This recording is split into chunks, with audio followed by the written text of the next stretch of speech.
Confirm you can hear me clearly. Okay. Hello. Can you guys hear me? Hello, Zainab. Okay.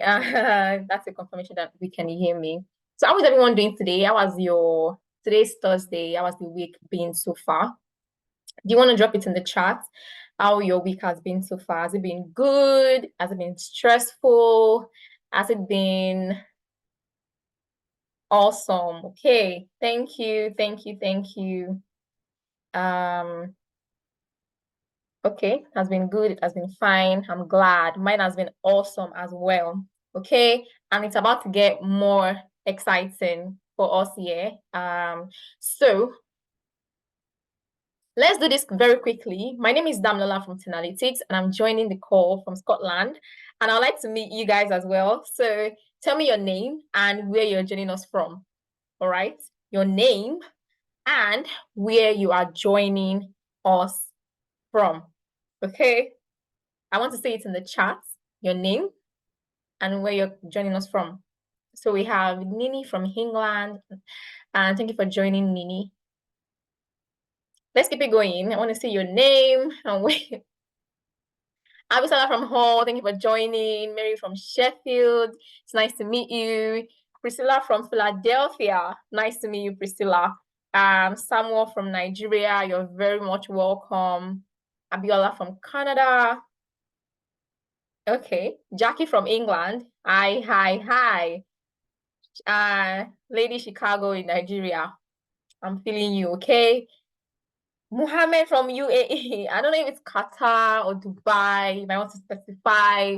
See, we know where you're joining us from, but yeah, welcome. Lovely, nice to meet you. Wisdom from Abba, Lydia. Lydia from Toronto. Nice to meet you, Lydia. Welcome.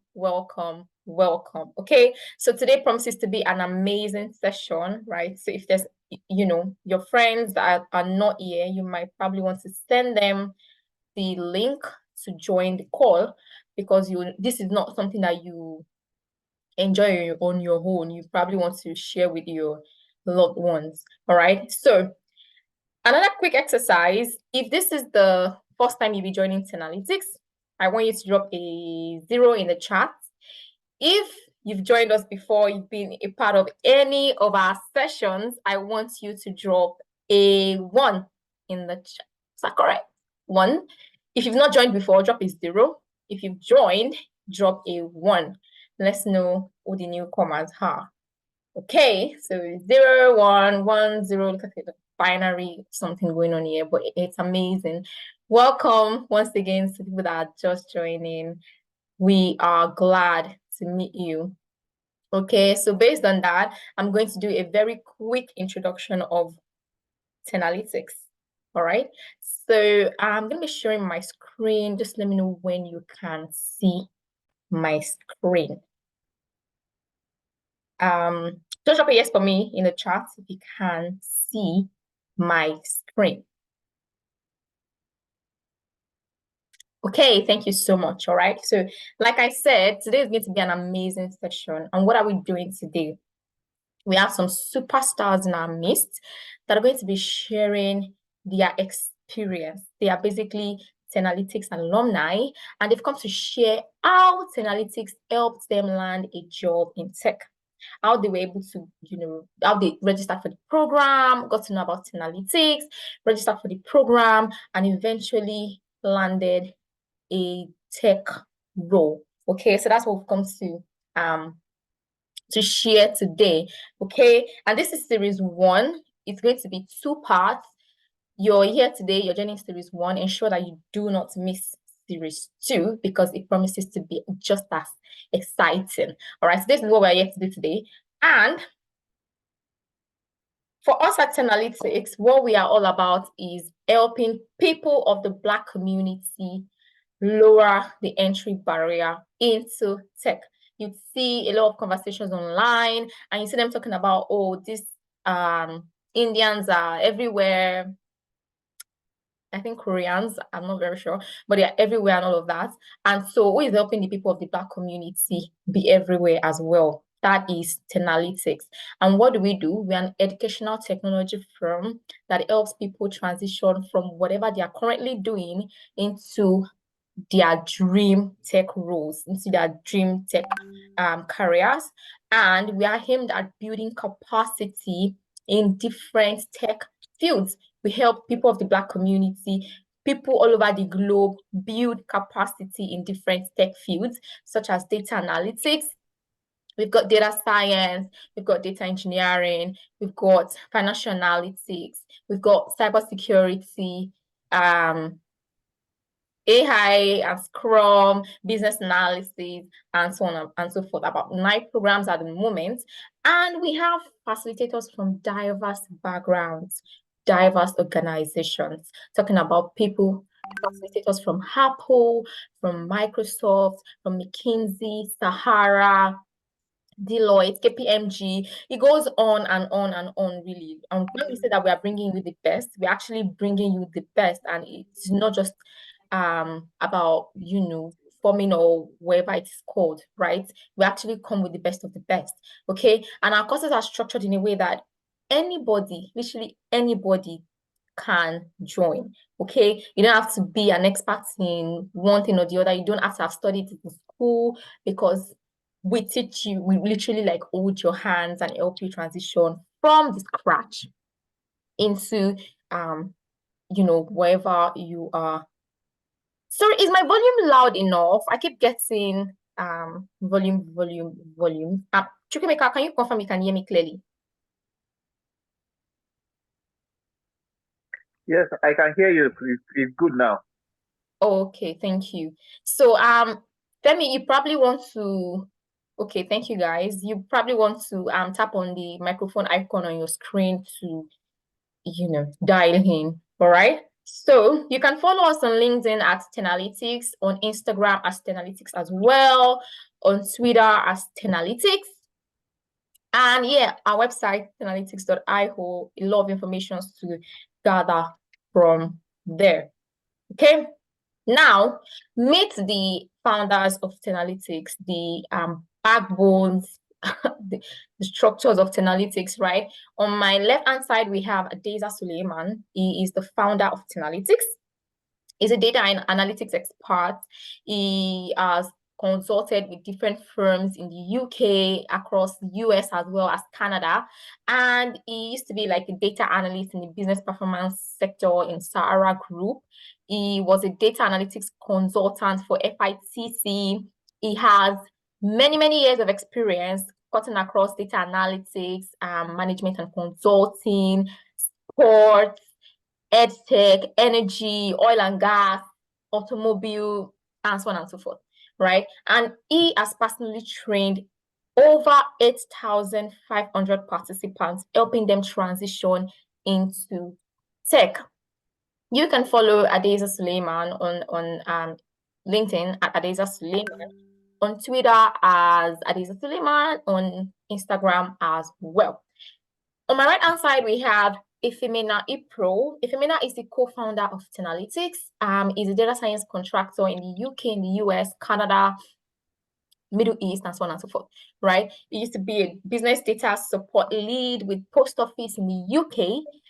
He also has worked as a global business systems analyst in Teleflex Ireland. He also has worked as business intelligence developer with TPD Ireland. He has experience in data analytics, data science, data engineering, power platform, cybersecurity, business analysis, literally everything. Okay, so he's a data scientist with close to a decade years of experience, cutting across multiple sectors. So these people are not just people that they just learned one thing and they're trying to bamboozle anybody. These are people that have the experience and are willing to transfer that experience that they have to many people as well. A lot of people that are willing. All right, so that's Adeza Suleiman and Ifemina Ipro. Can I get a round of applause for them in the chat? A round of applause for our founders in the chat. Okay, so moving forward, who are your hosts for today? On the left-hand side, we have Chukwemeka Ipa. He is the COO of 10Alytics. He's a data analyst that has worked in the banking sector. He's used to be a regional control and data protection expert, also in the banking sector. He's an expert in financial modeling and valuation analysis. He also has experience in governance, risk, control, and is a control professional with close to a decade years of experience, cutting across different sectors such as fintech, banking, capital markets, and hospitality sectors. All right, so you can follow him, check him out on LinkedIn at at Ikpa Chuks. Okay, all right, and then there's me on the right hand side hosting you today. Okay, so I'm the head of data for 10Alytics, talking about the training and operations department.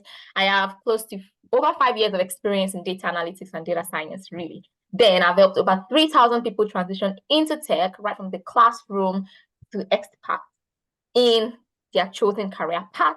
I am very passionate about helping people transition from whatever they've been doing before into tech, especially women. Okay.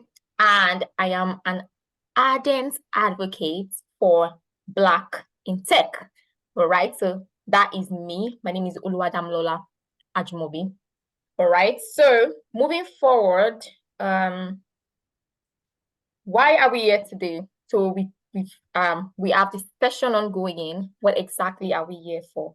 Quick introduction of that.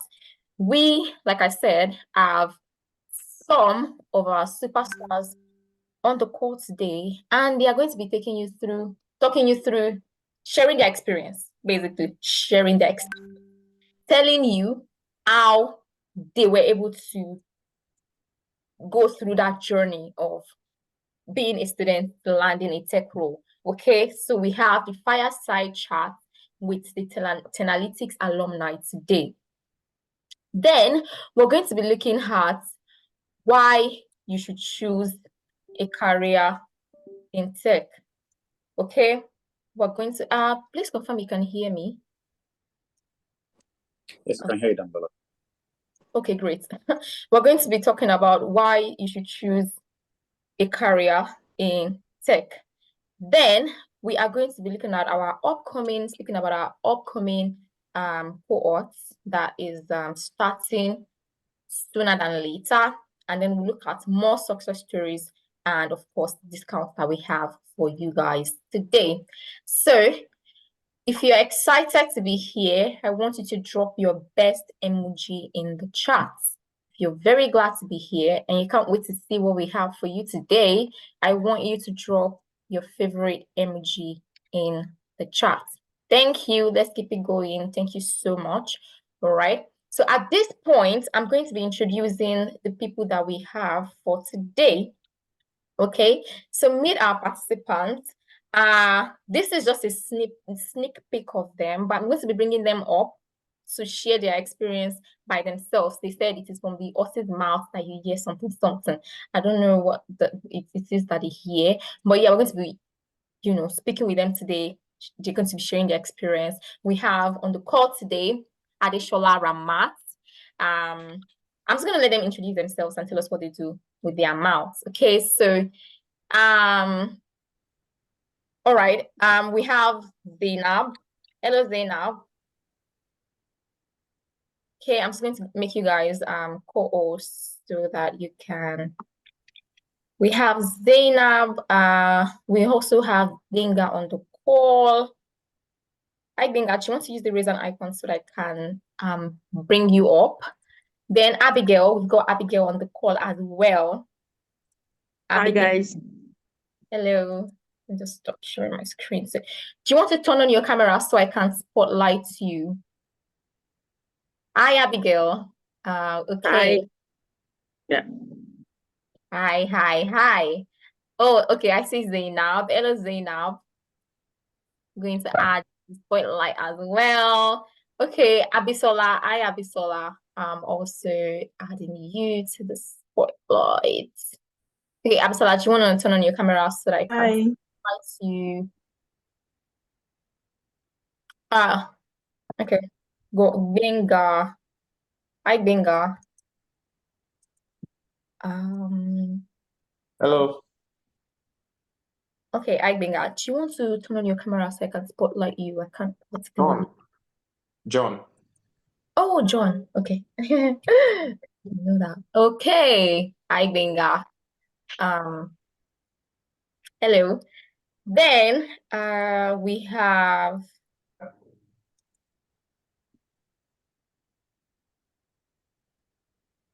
all right, so I'm going to start with Zainab. Hello, I think there's Ramat on the call. Oh, Ramat. Yeah, I was looking for Ramat. Hello, Ramat. Okay. Hi, good evening. Good evening. Awesome. You guys are glowing, you're shining, you know. You guys are looking good.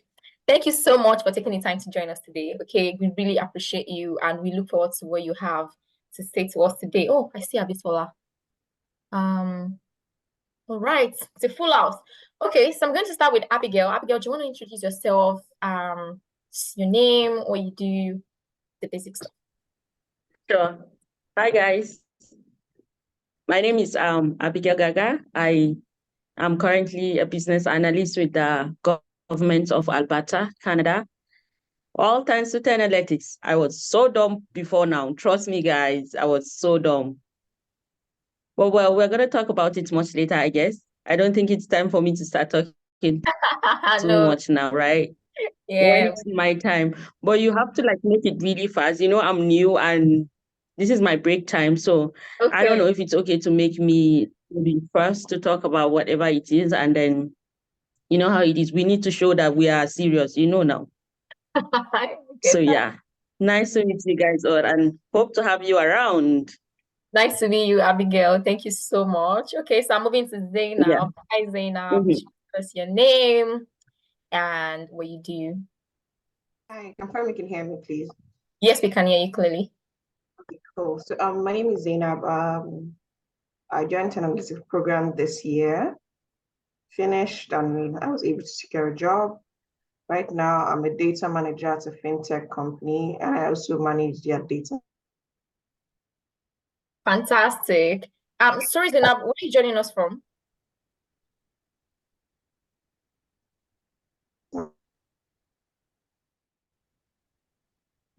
Did you hear me? No, I didn't get that clearly. Where are you joining us from? Sorry, say that again. Where are you joining us from? Okay, I think Zainab's internet is a bit. All right, You can hear me? Abigail. We can hear you now. Hi, Okay, Abigail, do you want to tell us where you're joining us from? I'm joining from Canada, Alberta, Canada. All I'm right. currently in Edmonton. Yeah. Okay, Zainab, I was asking where you're joining us from.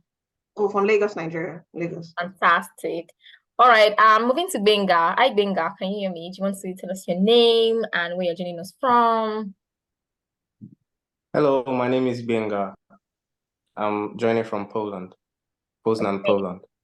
Thank you for Yeah, coming. I'm a business system analyst with Franklin Templeton in collaboration with FIS. So Fantastic. Good to have you here, Benga. Moving to Ramat. Hello, Ramat. Do you want to tell us your name and where you're joining us from? Yeah, hi everyone. My name is Ramat Bankole. I'm joining from Birmingham, UK, and I currently work as a business analyst for Midland Partnership Trust, NHS. Yeah, I got the role after my training with 10Alytics. Thank you, Ramat. Thank you for coming. Lastly, we have Abisola. Abisola, hi. Do you want to tell us your name and where you're joining us from? Hi everyone. My name is Abisola and I'm joining from Hull, UK. And I'm not an alumni yet. I'm still part of the November cohorts, and I just started a role as a curriculum developer for Python education at the University of Hull. Okay, thank you so much for sharing. Abisola, it's nice to have you here. All right. So the first question that I would like to roll around everyone very quickly is, can you tell us how you got to know about 10Alytics and share your journey into tech with 10Alytics? Okay, how you got to know about 10Alytics and you want to share your journey into tech with 10Alytics. I'm going to start with Rama. Oh, let me start with Abigail. Sorry. Hi, Abigail. So I've always wanted to be like a business analyst, but the name sounds really big, and I'm like, no, I can't do this. It sounds always really big, and then when you hear analyst, what is analyst? No, I can't do that, So, but well, I kept going through it, and I had little sessions with here and there, not necessarily with 10Alytics, with other professional organization, and I feel, well, maybe it's something I think I can do. So I haven't finished giving it a thought when a friend of mine, I think he just got the link, he went to the session, and he's actually in Nigeria, and he messaged, and like my sister, like he speaks Hausa. My sister, I think this is good. What do you think? Do you think we should join? And I like, okay, let me see. And I joined. It was about 10 minutes or 5 minutes, it was about 10 minutes to the end of the program, maybe 5. And then when they finish and then they put the account number, I didn't even give it a second thought. And I wasn't even ready, just to show that I was really ready. I didn't even pay half of the money. They said, like, you can split your payments and all of that. I just paid full. And then 2 days later, I told my friend, I've registered. He said, no way. I said, yes way. He said, you left me. I said, well, I left you, so I've registered. And well, I'm still pulling him to like try and register. He introduced me and I registered before him, and I got the training and everything. And we are here today. So fantastic. That's an amazing story. Thank you for sharing, Abigail. Yeah. Zainab, do you want to tell us how you got to know about 10Alytics and what your journey was like with 10Alytics?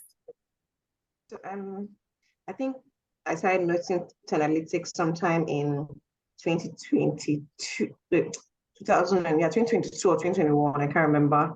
The stuff were popping up on social media. I just saw it. I think I joined 1 or 2 master classes, and I just said, okay, I've heard. Do you understand? Then one day in March, I quit my job in banking.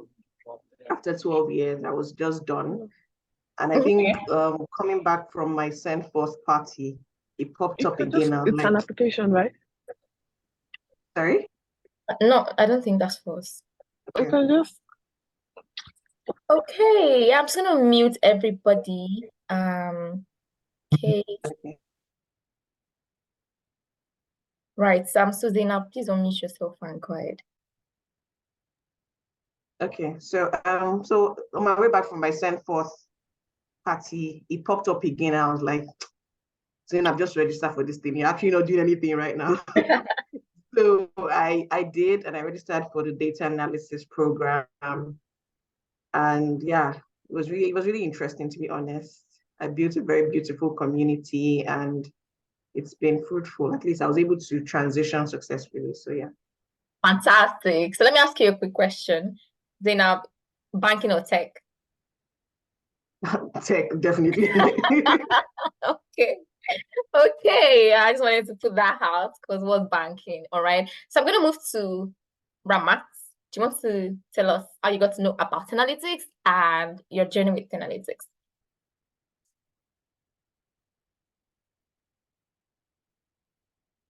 Hello, Ramat. Okay, let me just, I don't think. All right, you should be able to unmute yourself now. Okay, yeah, that's fine. Thank you. Okay, I got to know 10Alytics through my cousin who enrolled earlier than I did. Sometimes in May last year. I just mentioned to her that I'm really tired of what I was doing currently at the time. I used to work as a customer service agent for British Gas here in the UK. It was really tiring. It was a lot of work. It was really, my happiest days are Fridays then, and my saddest days are Mondays. It was really bad. I didn't always look forward to going to work. So I was on mat leave, and I felt like I needed to like utilize this period to actually do what I wanted. I've been hearing about business analysis, and being that I even studied economics, I'm like, okay, can I just try this thing out? Having no idea, having no prior knowledge. But when I mentioned to her, she was like, oh, why not check out 10Alytics? They do stuff like this. And then I've enrolled for their data course before and all of that. And she sent me the link to the master class. I really, the master class was like a game changer for me. I didn't think about it twice, to be honest. I just enrolled in it as soon as we ended the session that night, and then it began. That's how I was able to get into business analysis. And luckily for me, while I was still doing the course, I think it was during the internship part, I got the job I am working with. So it was really good. Fantastic. So do you look forward to going to work now? Every day. Okay. That is amazing to hear. All right. Very fantastic story around math. So I'm going to move to Abisola. Abisola, do you want to tell us how you got to know about 10Alytics and what your experience has been like so far, so good? Okay. For me, I didn't attend any masterclass. I had just completed my MSc in September, and fresh out of the university, I was just applying. It was just unfortunately. So I think around October, I think like the beginning of October, I just was like, there had to be another way to this application stuff.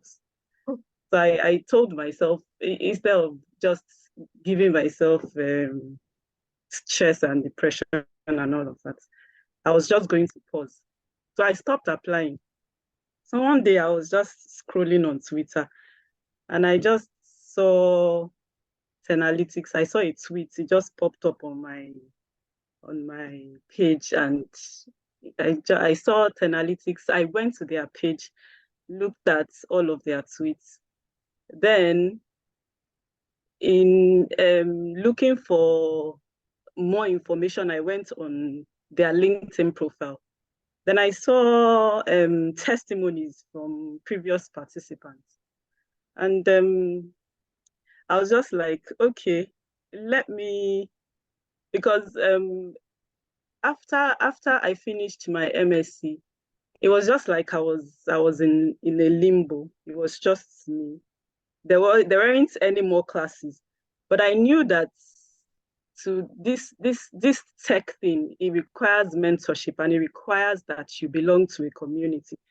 So when I just saw when I saw some what's it called, testimonies from previous participants, I just was like, okay, I need to belong to this community. Maybe one, it would help me to not to forget what I've been taught in the university, because although my BSc was in computer engineering, but I had totally moved from tech. I started working in tech when I left university very many years ago, 2007, 2008. I worked as a data warehouse business intelligence analyst. But marriage, relocation, I found myself in facilities management. Then I moved outside Nigeria, went to UAE. I was teaching. So my journey hadn't been a straightforward thing. So I signed up for the 10Alytics stuff, and that was how I actually found myself in 10Alytics. I signed up for the November cohorts, and yeah, and that was all of it. I didn't attend any master class. I didn't need anybody to. I just wanted to be part of a community. That was what pushed me into 10Alytics, and I was like, okay, I could get ideas. I could be able to rub minds with other people and all of that. So that was what pushed me into it. Okay, and the rest they say is history. Fantastic. Thank you for the story. Lastly, we have Benga. So hi Benga. She wants to tell us how you got to know about 10Alytics and what your journey was like with 10Alytics.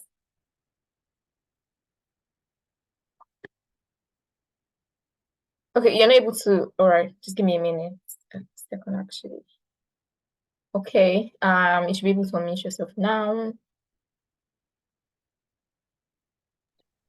Okay. Hello, my name is Benga, and I'm an alumni of February cohort last year. So I had a little background in another area of technology, which is networking and IT support. So I've been looking for a job in that line for a long time, and it wasn't coming forth, a lot of unfortunately and stuff. So I decided to switch. So I was using YouTube for some courses, some SQL courses and so on like that. But yeah, I was using them to execute some stuff, but there's this question that comes with you and the profession. It's not really linking up like that. So I had to just look for a means to get tutored the right way. So I was looking online. So I just saw 10Alytics on Instagram that day. I was like, wow. And I checked their brochure, checked, and I saw Excel, Tableau, Power BI and stuff. So I'd already done an interview in that line, and they asked me for Tableau. I'm like, what is Tableau? That was when I started searching for. Right there, when I saw the Tableau, and I saw that there is Excel also, it means there's a trajectory where you start from somewhere, then you get to a particular stage. So like, okay, since this one seems to be like, it's going to be rudimentary enough for me to get it fast. So I signed up and I started. And oh, yeah, so I got lost in the story. It was touching my soul. Thank you so much for sharing. Thank you, Benga.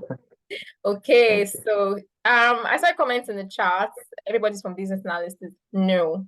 For example, Zainab did data analytics, right? Benga did data analytics.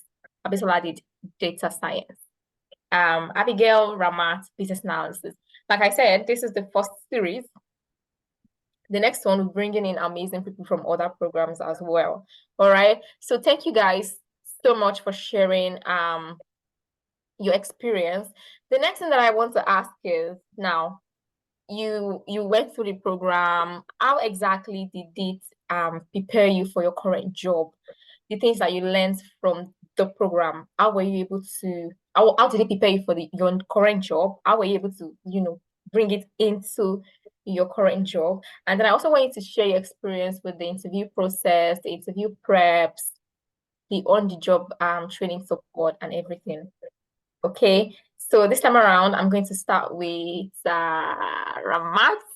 Ramat.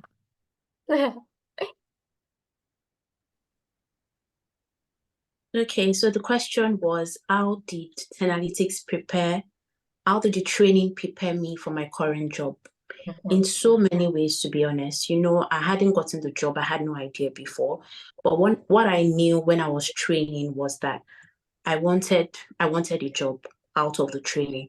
So I championed whatever thing I was going through. For example, I always ask questions when I'm not clear.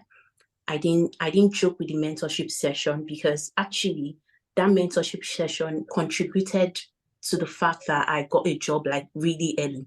There was something that Efemena said at that session that really changed things for me. So I didn't joke with the mentorship session.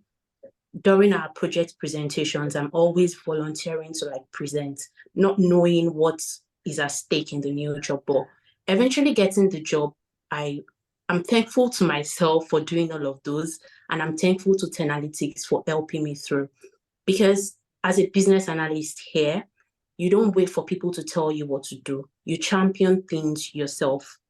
You have to like know when to engage your stakeholders, have understanding about the business needs and what needs to be achieved. All of those things I have learned during the course. So it was like really seamless. I know projects varies across like the organization, but then there's this basic that you need, which 10Alytics has instilled. First of all, knowing how to communicate and knowing how to engage your stakeholders. So those are the key things I learned. And preparing me for my interview was really, really fantastic. To be honest, I did just little.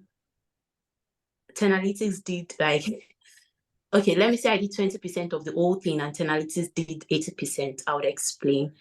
I got the job was like, okay, present something. And I just told my facilitator, oh, this is what they asked me to present. And he went along to like look for it. We made the research together, but it was the one that brought the bulk of the idea. And he brought it to me and he prepared me for it. And he said, okay, Ramat, I'm going to fix a mock-up session for both of us. Just prepare based on what I have given you and come for your presentation. And that was it. That was it. It was when I told him I got the job, he was really happy. And 10Alytics, and everybody contributed to it. And I cannot, I wouldn't. I'm so grateful. Just let me say that for the experience, and I'm really glad my cousin pushed me to this institution. So that's my experience. You should buy a bottle of Coke for your cousin. Yes, That's a very good deserves cause, more right than there. Thank you. Thank you for sharing. All right, so I'm seeing Mayowa Francis asking, what did he say? Now, Mayowa, my question to you is, have you ever seen a chef, a sous chef or sous, I don't know what they call them, share their recipe?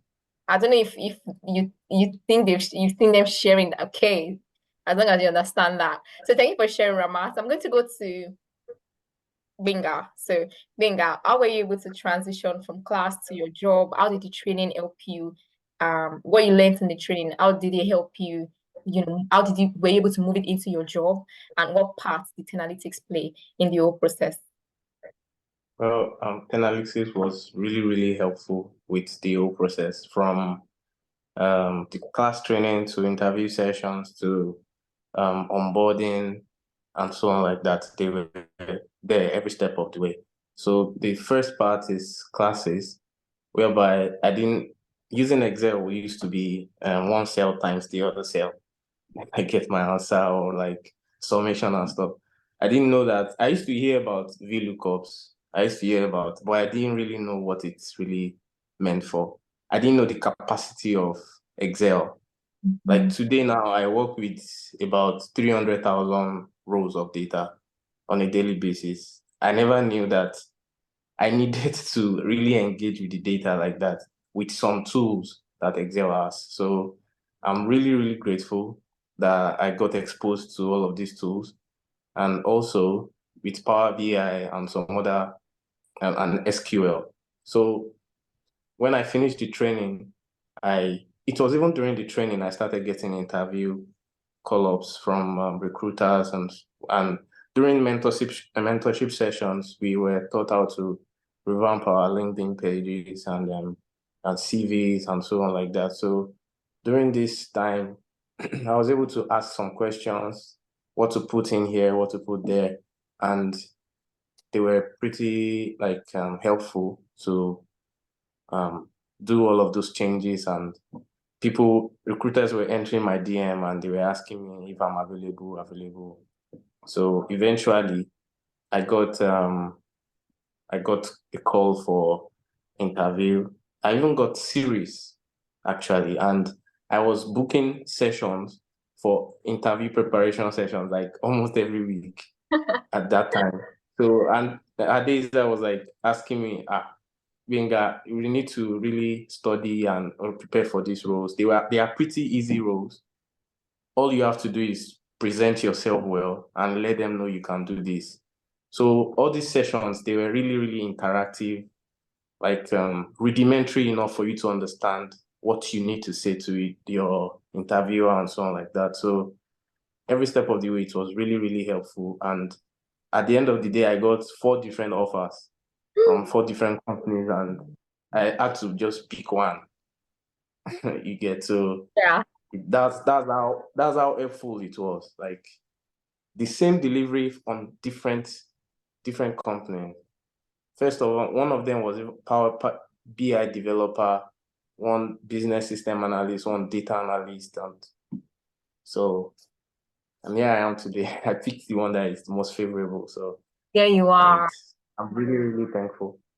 That's amazing. Thank you so much for sharing. I'm going to move to Abigail.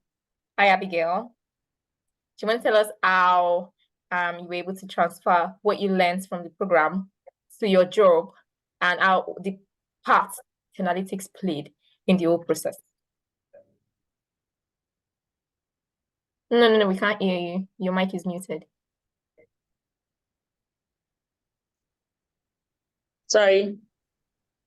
So like I said, from the beginning, everything was strange. What is business analyst? The name analyst scares the shit out of me. And like, this is analyst, they analyze things, they do a lot of stuff. And no, I don't want to do that. But I want to get the money and all that. So after I got the courage to register for the program and all of that, I think on the first day, sorry, I'm not good with names, but Adeze, the first guy, no, I think the other guy that when he scolds or sometimes when he gets angry that we don't apply the way we are supposed to apply, we don't call them for coaching or interview. The guy that gets, not Adeze, not the first guy that first class, I think the other guy that really gets personal and gets angry, like, you guys are not you are supposed to do. So he made mention and said, everyone is a business analyst. And like, wow. Okay, he now made an example using like a carpenter and a pure water seller and everything. He said everyone was a business. And when he made the analysis, that was when it got to me, like, talk more of you that got maybe some kind of degree, you interact with people, you interact with clients and all of that. So I made a mental note of that. And I think to a very large extent, it changed a lot of things. I remember when I moved to Canada newly and I went for my first interview and they were asking me questions. I felt I was tough coming from Nigeria with a lot of years of experience. I didn't know I was goofing. Everything I was saying was everything I was not supposed to say. And then I keep getting the sorry. I was like, are they crazy? Like, why would they tell me sorry for an admin role, for an entry-level role, for customer service? You know? And then we had the interview preparatory classes and everything. And then it was all, that was when I knew like everything was wrong. I actually refused to participate in that interview. I was okay, but I refused to do it. I just, gave an excuse on everything. So generally what I'm trying to say is 10Alytics really it resets my brain to a lot of things and let me know, like, if I can interact with you guys in class like this, then potentially like a business analyst. Like, it's not something you tell yourself you cannot do. Like, you have to naturally motivate yourself to want to do it. And now that I'm on the job, everything feels like it's more difficult when you are being taught to be a business analyst than being a business analyst itself. I don't know if it makes sense, but it's more easier when you're on the job, because when I'm here and I've never heard what is Power BI, just like one of us said that he asked what is Tableau, and like, what is Tableau? Like, really, what is that? So that's when I went to and I was checking about what is Power BI, what is Jira and everything. Now, even though another thing is, I know like you don't have to be an expert. I am not. Now, since I joined this company, I have not even used a Power BI. Trust me. So it's just Jira, and then everything like that. They teach you everything from the scratch. It's like you don't know anything. So what I'm going to tell you guys is, don't get scared of anything. Like, when I see the position, sometimes we're on the training and they said you should start applying, and I see positions, I'm like, no, this is big. I'm not going to do that. We limit ourselves so much and then we refuse to apply. And then, this one, after the training, I think I just got the courage and I started applying for the bigger roles, and I'm getting interviews, and I'm like, oh wow, like I'm hot. You just feel in your head like you are good. You are getting the interviews, and then at some point you just get really comfortable about the interview. They become like the normal people and other. Trust me, when I had this interview, this work that I'm working, when I had this interview, like it was my Google timesheet that reminded me like I have an interview at 10 a.m. and it was around like 8:30 a.m. or 9 a.m. And like, oh, I have an interview. Okay, let me just go. I didn't prepare for it. I just sat down, and it felt like I was just discussing with my colleagues. They were asking me a lot of questions, and well, it just felt really normal. So what I want to say at the end of the day, like you have to be ready to be a business analyst or a data analyst yourself. And then don't be scared of everything they ask you on the interview. Like they're going to teach you everything from the scratch. They are teaching you everything like you don't know it.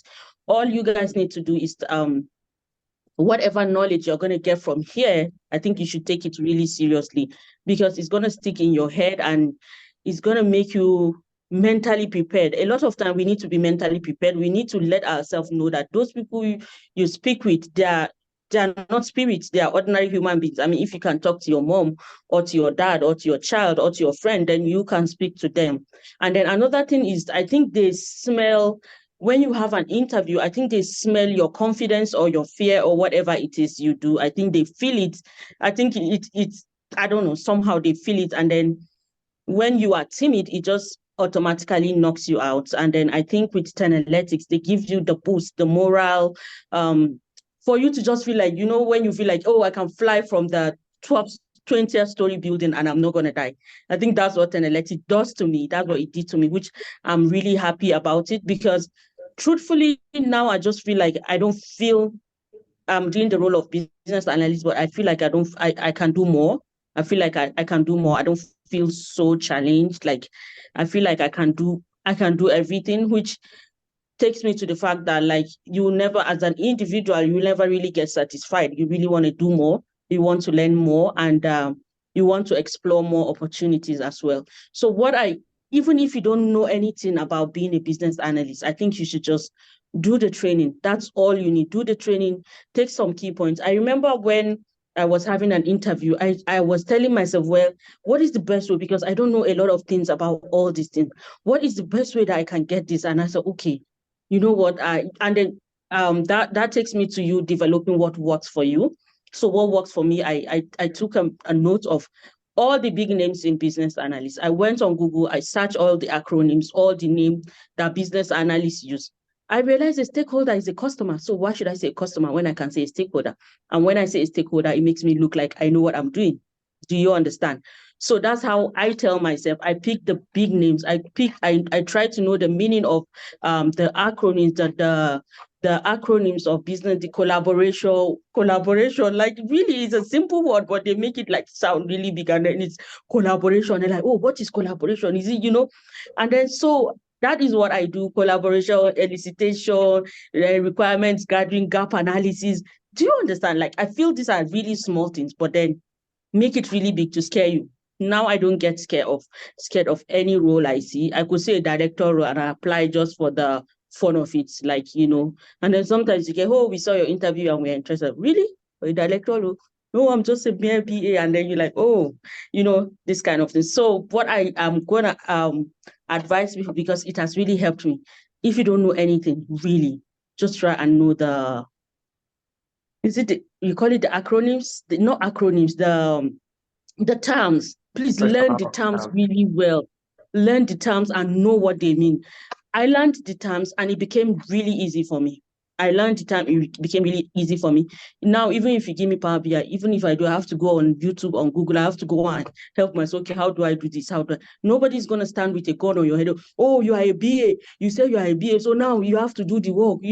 I think they give you time. They give you work and they move away. You have internet to help you search the things that you don't know. You have ChatGPT to the rescue, to do you a lot of things. So, I mean, all you need to do is learn the basics, get to the job, and get growing and get bigger. Don't let yourself be limited by names, or more. Apply for all the big names you want to apply for. Don't be scared. So when I came here and I realized I'm a BA, so, like I said, I was always scared of like anything analyst. And I'm here and they introduced the people that are reporting to me. And one is a senior contract grant coordinator reporting to me like, oh my God. And the other one is a financial analyst reporting to me. What am I going to tell him? Financial analyst? Really? But that what I'm trying to say at the end is, don't let the names scare you. They are just names. They are just names. And at the end of the day, maybe you studied accounting, you studied business administration, marketing, and all that. You must have done that in the process of your degree or something. You have posted in Ledger, you have done something. So don't let the names scare. They are just names. If you see a director role and you feel confident about it, please apply mentally before you become a director in the real world. So thank you guys. And I hope you guys are going to take the bold step of going into this training. You are not ready. You need to be ready. You need to be ready. If you are not ready, Omo, you are left behind. You are so on your own. So thank you guys for this opportunity. And sorry for taking your time. Abigail, you can go on and on if we allow you. Thank you so much for sharing that. Okay. So you don't necessarily have to know anything, just like Abigail has said. You just need to come as you are, and we'll teach you everything from the scratch. All right. So I'm just going to move to the next question, okay? And I'm going to start with Zainab. Zainab, do you want to share any part of any point or any specific moment during your training that has impacted your career so far in tech? Any specific project, any specific moments that has impacted your career? Okay.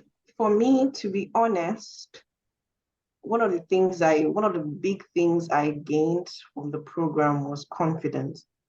Because after my stint in banking, there were a lot of times when I was looking for ways out, and I just didn't feel like I was good enough for any other position outside marketing or banking related roles, and I was just done with that.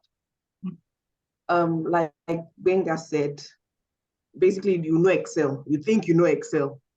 So I felt, okay, I know Excel, but how can I actually translate that into something else? So coming to 10Alytics, my mind was exposed to more tools that I could use. And it also gave me some sort of confidence that, there's more to me than just being a marketer. Do you get? So sitting down, going through all the courses, one of the things that really helped me, and I would encourage anyone who goes ahead to take the program, take your community seriously.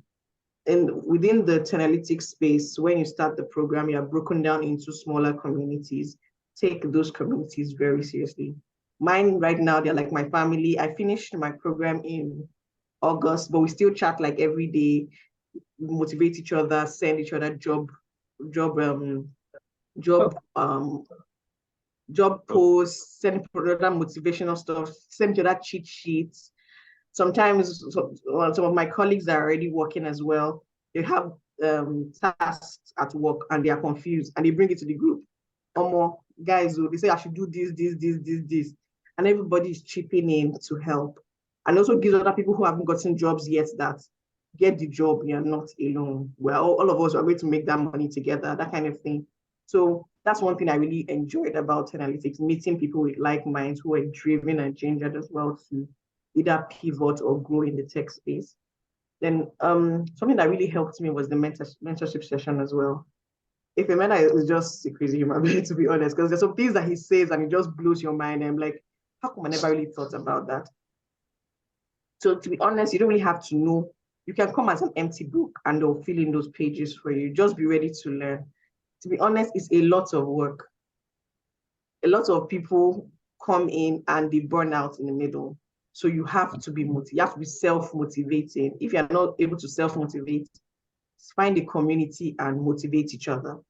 Because normally the job market is intense to find the job. So you have to come out and stand out. So you can't just come out and say, anything has taught me I'm supposed to get a job. Abigail said they're getting jobs. So John said he had 4 offers. It's not that easy, to be honest. Maybe for me in Lagos, maybe the guys abroad have it different. Me in Lagos, to be honest, it was insane. But the thing is, keep applying, you will get rejections. It's part of the journey. Don't stop. Like Abigail said, when they give you one rejection, say thank you very much, move to the next one. Even if it's director, apply. The thing is, even when you start to get interviews and it doesn't go all the way through, it is part of the journey. Learn. What I do for my interviews, I record all my interviews, every single one. So when I finish the interview, I later go back to listen to all the rubbish I said. That's my personal task. So that I don't go back and say that next rubbish, that interview. So if you ask me to do, they'll tell me about yourself. I have it crammed in my head already because I've said it, I've heard myself say it, I've changed it so many times, and I've always tried to improve on it. So it's, as much as it's a platform that gives you an opportunity, there's a lot of work that you also do need to do personally. I just need to say that so that you don't think, oh, if you enter, you get job. You have to do the work. Like every other thing in life, you have to do the work. You have to show up in classes. You have to do the projects, assignments, take home. You have to join all the mentorship sessions, interview prep, CV reviews. 10Alytics actually goes to the trouble, tell you how to arrange your CV. If you don't attend those sessions or watch those videos, you will not know. And you keep doing the wrong thing and wondering, why am I not getting these jobs? Why am I not getting these calls? You need to put in the work. To be honest, maybe for me, it was different, or let's say easier, because I quit my job. I wasn't doing anything. This was the only thing I was doing, 10Alytics. I had to work somehow. I had put all my cards on this table. I'm like, God, it's me and this 10Alytics. We must work out. It might be different for some of you who have to juggle it with your day jobs or school. But to be honest, for most of the people that you worked for, they also put in the work. They put in the hours to do the work. So that was one thing that's really got me to where I am today. I had to ensure that I had to get that discipline in. I had to make sure that I had to do to be honest, for the people in my cohort, they probably knew my name more than they knew the facilitator's name, because if I don't know something, I will scream. I don't know if this thing you're saying is not making sense. Please, can you repeat it? Because that was the way I could learn. Do you get? And it helped some people who felt they couldn't really speak up in class. But please, if you don't know, speak up. Do you get? You might not be in a cohort where somebody is willing to speak up and everybody will just be moving on a train that don't know where the train is going to. So that's actually my take home, and that's what I like to give back to everyone. Please sign up for a program. Make sure you read through what each program is about. Don't just say, oh, this one looks nice. Read through what each program is about. Find the one that you feel would work for you and put in the work. For my brothers and sisters in Lagos, Nigeria, is tough, but keep applying. To be honest, when I initially started applying, I was forming, I've joined tech. I'm going to get a remote job in the US. I'm going to collect dollars. I'm going to collect pounds. And I was applying for all those jobs. To be honest, I didn't get any call back. Let me not deceive anybody from all those UK, US jobs. People are getting it, but I didn't get it. So I changed my strategy and I started applying for data roles in Nigeria. And within a very short period, I was getting interviews, Jumia, Wakana, all those like solid companies, MTA, and I was like, okay, so there are actually jobs in this Nigeria. Do you get? Yeah. And to be honest, and that's what I tell my community as well. Please, I know that all of us want to use this tech to jackpot, but please don't look down on the fact, because right now I'm working for a Nigerian fintech company. I work fully remote from home. I'm collecting my book bag. I'm just sitting there quietly in my parlor. Do you get? So don't completely look down on the Nigerian jobs. They are there. There might not be many, but the thing is, if you don't apply, you wouldn't know. So when you get a Nigerian job, you can now use that to build your confidence, build your experience, while you're still looking for that international jackpot job. I think that's my 2 cents on this. Thank you for sharing, Zainab. Thank you so much. John, do you want to add anything? Yes. Yeah, okay, one of the most important parts of the training is, when I was doing my training, it was difficult. I was writing my thesis, I was preparing for exam, and I was doing some some other jobs. All of those three was really difficult. I was always on headset listening to the class. You understand? So I didn't always give it full attention. Anytime I get back home, then I watch the videos, the recorded videos, all of those things. That's what I always use as a reference to prepare myself. Even I remember one of the interview sessions I had, I just went to check one of the PDFs for Power BI to be precise, because for the BI role, I just checked the PDF, the star schema and all of these things, and I just scrolled through to know what to say, especially when they ask me basic things on Power BI. You understand? So those things are very, very helpful. None of them is a waste, to be honest.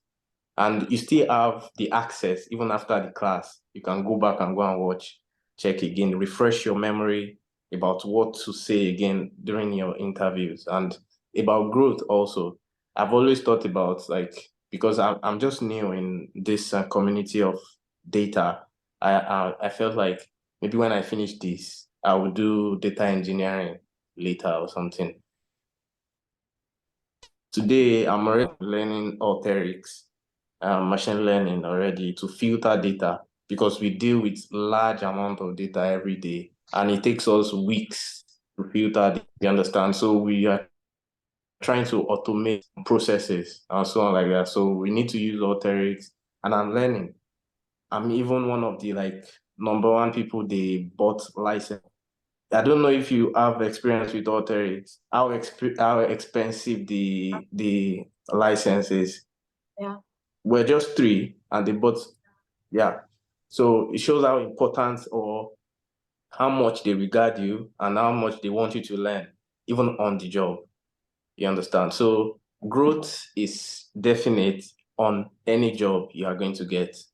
You understand? As long as you show interest. And I remember asking my soon-to-be manager then, my prospective manager then, that, and is there any room for growth?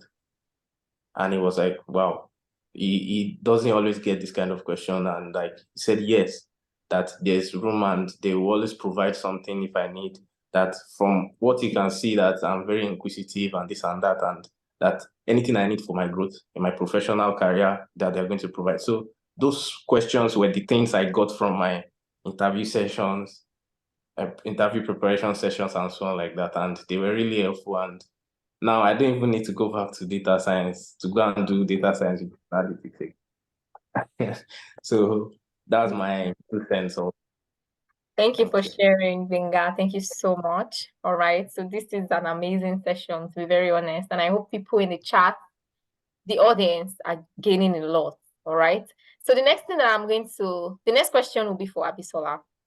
All right, Abisola, are there any misconceptions, talking about age restrictions, gender, wealth of experience? Are there any misconceptions that you thought would hinder you from getting a job in tech and navigate?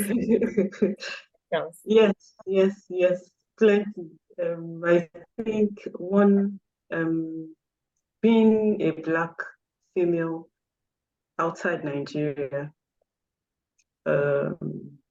it's a little bit tough. It's a little bit tough. You actually have to work twice as your contemporaries. The STEM space is saturated with the male gender, over maybe in the past few years, there have been some female entries, but when you look at the statistic, we are still trying to make inroads into the tech space, but not one thing that because at some points for me, especially for me, it was difficult, having left the tech space for a very long time. I left school 2007, my BSc. And I worked in tech for some few years, but the bulk of my experience have been non-tech. But one thing that has helped me over the years is my inquisitiveness, and always trying to find something to do at in any situation I find myself. So even when I left Nigeria and I moved to Abu Dhabi, because of family commitments, I couldn't work very long hours. So I ended up as a learning support assistant. As a learning support assistant, there were, number one, it was difficult for a Black to get a teaching job in Abu Dhabi, especially if, number one, if you are not if you don't have an education background. Even if you want to go in as a specialist teacher, I applied to be a math teacher, to computer science. I wasn't getting anything. So I went back and I did a course on, I did a postgraduate course in education. It was an online course from Liverpool John Moss University in the UK here. But even with that, I couldn't still get a full-time teaching role. But I would jump at any opportunity to volunteer. I would jump at any, I would volunteer. I volunteered as I volunteered as a Yoruba teacher for the Nigerian community in Abu Dhabi. I volunteered when during summer holidays they would organize summer workshops for the Nigerian children in my community then, and there was a particular program that I volunteered for. It was a Python programming workshop. Then I had joined DSN Nigeria. I attended their trainings. I attended trainings. There was some facilitated by Ahmed Oyelo.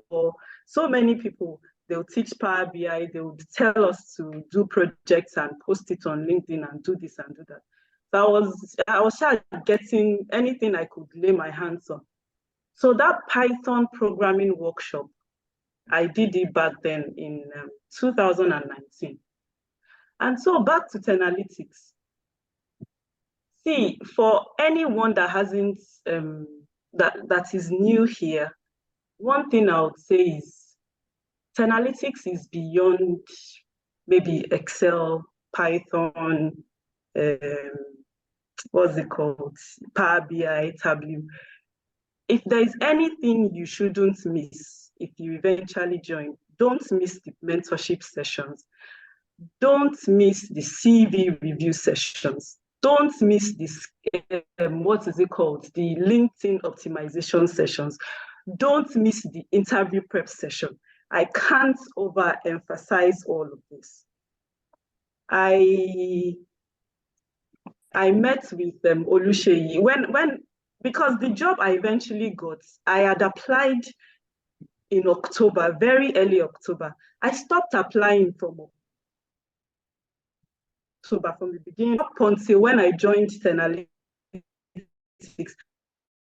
Maybe if we say we should start applying when we started the first classes in Excel, said now that we've done our Excel, we should start applying. And I was even still thinking about it when the interview for the job role I got. And there is this part too that 10Alytics does. There is this interview prep.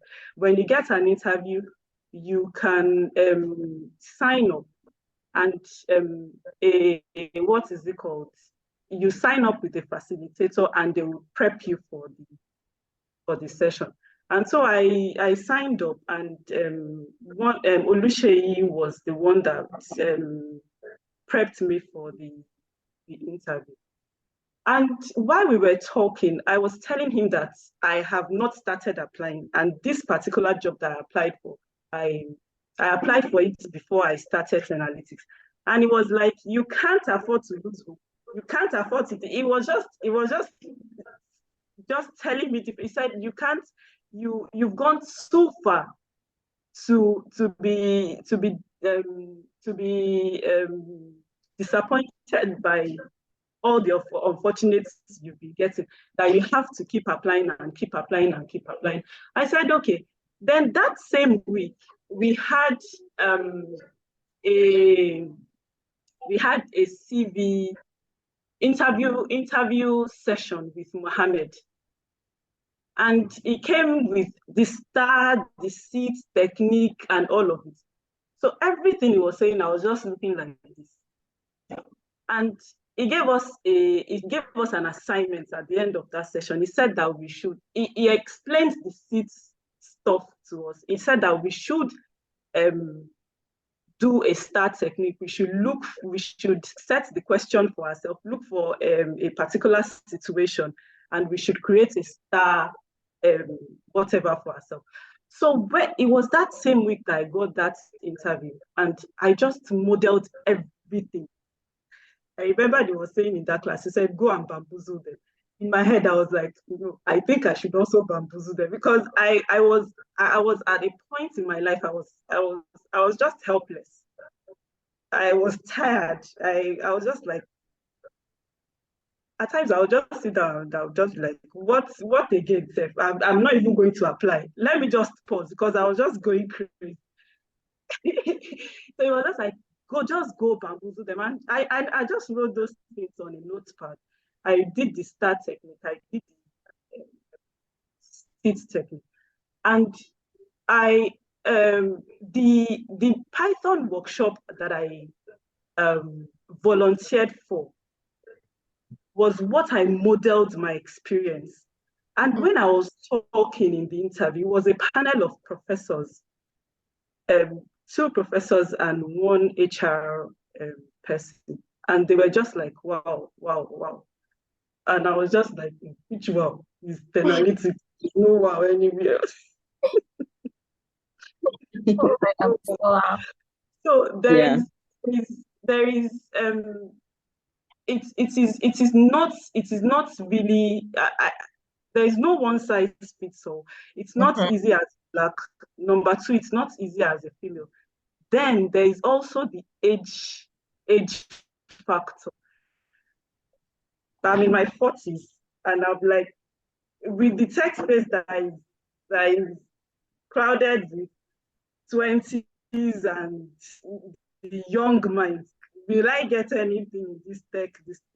But moving, coming into the 10Alytics community, it gave me confidence, and it boosted my confidence, and I was able to approach things in a different light.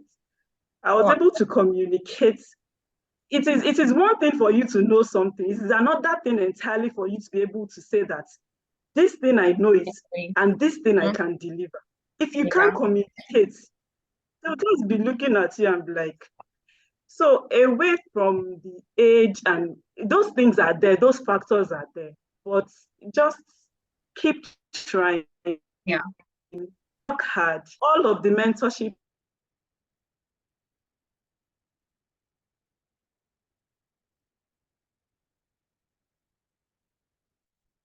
Okay.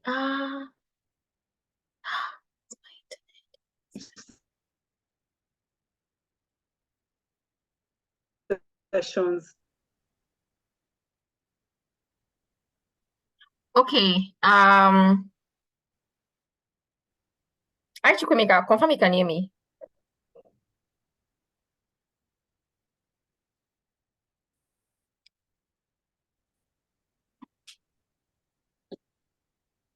Yeah, I can hear you, Damiola. Oh, okay. Thank you. I think MTN is on a long thing tonight. So yes, thank you so much for sharing. That was really compelling, Abisola. So we'll move to the last question. All right. I'm just going to ask everyone in 1 minute to give an advice to somebody who is looking to enroll and take the program or any of the programs that 10Alytics has to offer, what advice will you give to that person? In 1 minute, let's just take a second. I'll start with Abigail. Oh, sorry. I want Yeah. because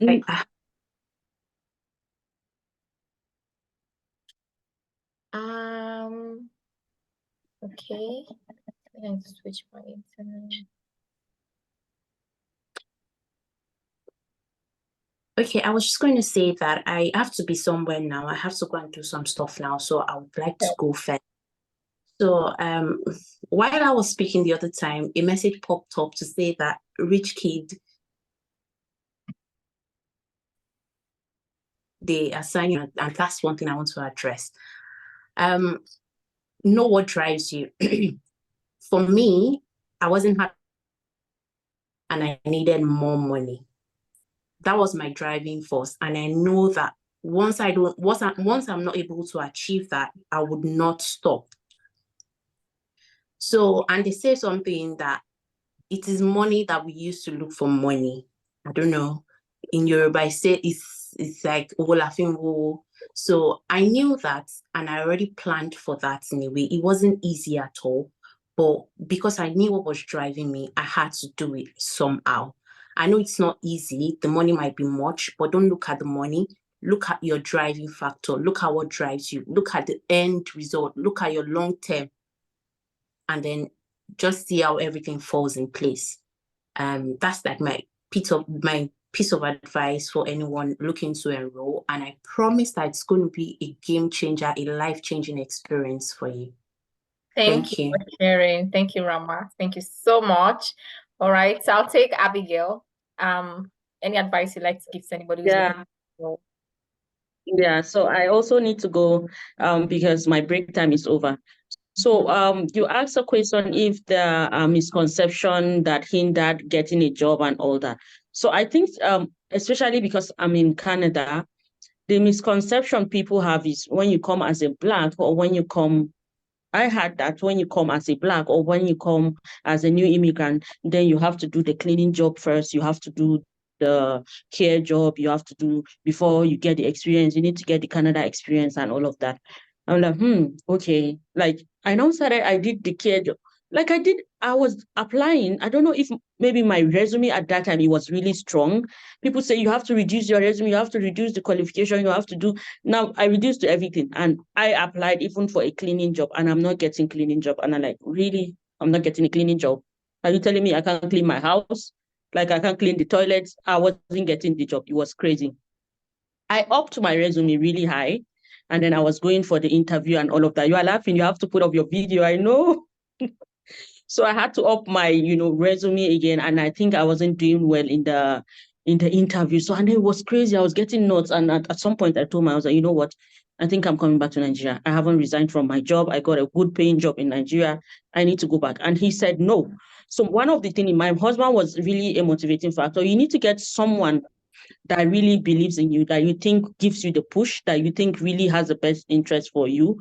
The person must not be as high-tech as you are, but just the word, someone that you know when he says it, it just sinks down into your heart. So I think at the end of the day, it's not about you being Black or you having tons of experience. I think you need to exude some confidence. When you speak to those people, your confidence needs to be like ×2 of an ordinary person. Now, part of the interview preparatory classes, I learned that because I always do this when I speak, like my hand is going to enter into your face. And I didn't know it was like a no-no. So when I do interview, when I had the interview preparatory class, because I know I have the tendency to do that, what I do, I just put my hand under the desk. So opening my hand under the desk so that it doesn't get to hit you on your face. So these are some of the things that you get to learn. And then you keep laughing. And then my resume, my whole resume was 0/1000. When they checked my resume and I checked everything, I think Suleiman, Adeze, I think they just started laughing. My resume was crazy. Like I want to put all experience. I've been an administrative officer, a finance officer, a marketing officer. I want to put all of them inside the resume. It's like no, like that's a lot. So what I do, they say just put like two major things that you have done, summarize it up, sum it up. I mean, you don't need to be a business. You don't need to. You are a business analyst. Naturally, Nigerians, the suffering has made all of us business analysts. You don't have to. Your job specification in Nigeria doesn't have to say business analyst. You are a business analyst by virtue of thinking as a business analyst. You are a business analyst, put business analyst. So that was what it really changed my mind. Like, oh, I think I'm a business analyst. So I now change everything like business analyst. How many years? 10 years experience as a BA. I'm a BA with 10 years of experience, that kind of a thing. And then it all gets, oh, wow, you got tons of experience and all of that. And then I developed confidence. I told myself, like, I can do this shit, like I can do it. So I got a lot of huge confidence. So I think they smell your fear, they smell your confidence. So if you go, oh, do you know Power BI? I don't know Power BI. I know Power BI. Yes, I use Power BI every day. Oh, good. The probability of those interviewing you that don't know anything about it, those interviewing you don't know anything about the job you are going to do is like 80%. Do you understand? So tell them you know it. You're on the training. You know Power BI. You know Jira. All the big names, like you know it. When you go, you will learn. Or when you see the possibility of you getting the job, or get really, really high into it so that you don't go and mumu yourself like, oh, open Excel, like, where will I open it? Where is it? You know, that kind of it. And so, like, as much as you try to tell people that you know all those things, you need to try and know at least, even if it's 20% of it. So for me, really, at the end of the day, there was no barrier. I think we are our barrier. You are your barrier in your head. Nothing should be able to stop you. Like everybody, like here, nobody, if you smell or sense like you are not being treated nice because of your color, you have every right to report, and it's going to be really hard on those organizations. So I don't think they really do that. I think it is us already. You are used to staying yourself with yourselves, all blacks, and then you see a white person and then you suddenly feel superior. No, they are human beings. They got blood like you. Like they have their accent. This is my strong accent. This is me. This is my representation of me. Don't fear your accent. Speak your accent as it is. You understand the Indians. The Indians, they have accent too, and they don't fear to speak. Some people don't even understand English. Like we are 100% perfect English speaking country. Don't think about your accent. Go for it. Go for those courses. And this training, if you are here and you don't register, you are so on your own. You are not going to get money. You need to do this training to understand what they are talking about. So, you have to try and register. Even if it's pay small. Beg 10Alytics to do you pay small and pay this thing and get this shit done with. Thank you very much, guys. It's really awesome having all of you. And it's really nice to speak here. I'm going to go now. Bye, guys. Thank you so much. Thank you. Yeah. Thank you for your advice. Okay. So yes, Abigail has said it all, right? Yeah, your own barrier. You need to get it together. All right. So I'm gonna ask Zainab. I think Brengan's hand is up. Yeah. Ibenga, do you want to? Okay, I just want to add something that the jobs are out there. There are a lot of jobs. Some people are leaving junior roles to senior roles. Some people are leaving one company to the other. There are vacancies everywhere. Don't give up. Don't ever give up. Because I must say, there was a time I started crying on my dormitory bed and like, God, I'm the firstborn of my family and delivering food all around. Like, if my brother asks me, my brother is abroad and he's asking me for 10K, I can't send. What am I going to do? Like, for 2 good years during my master's period, I didn't get a job.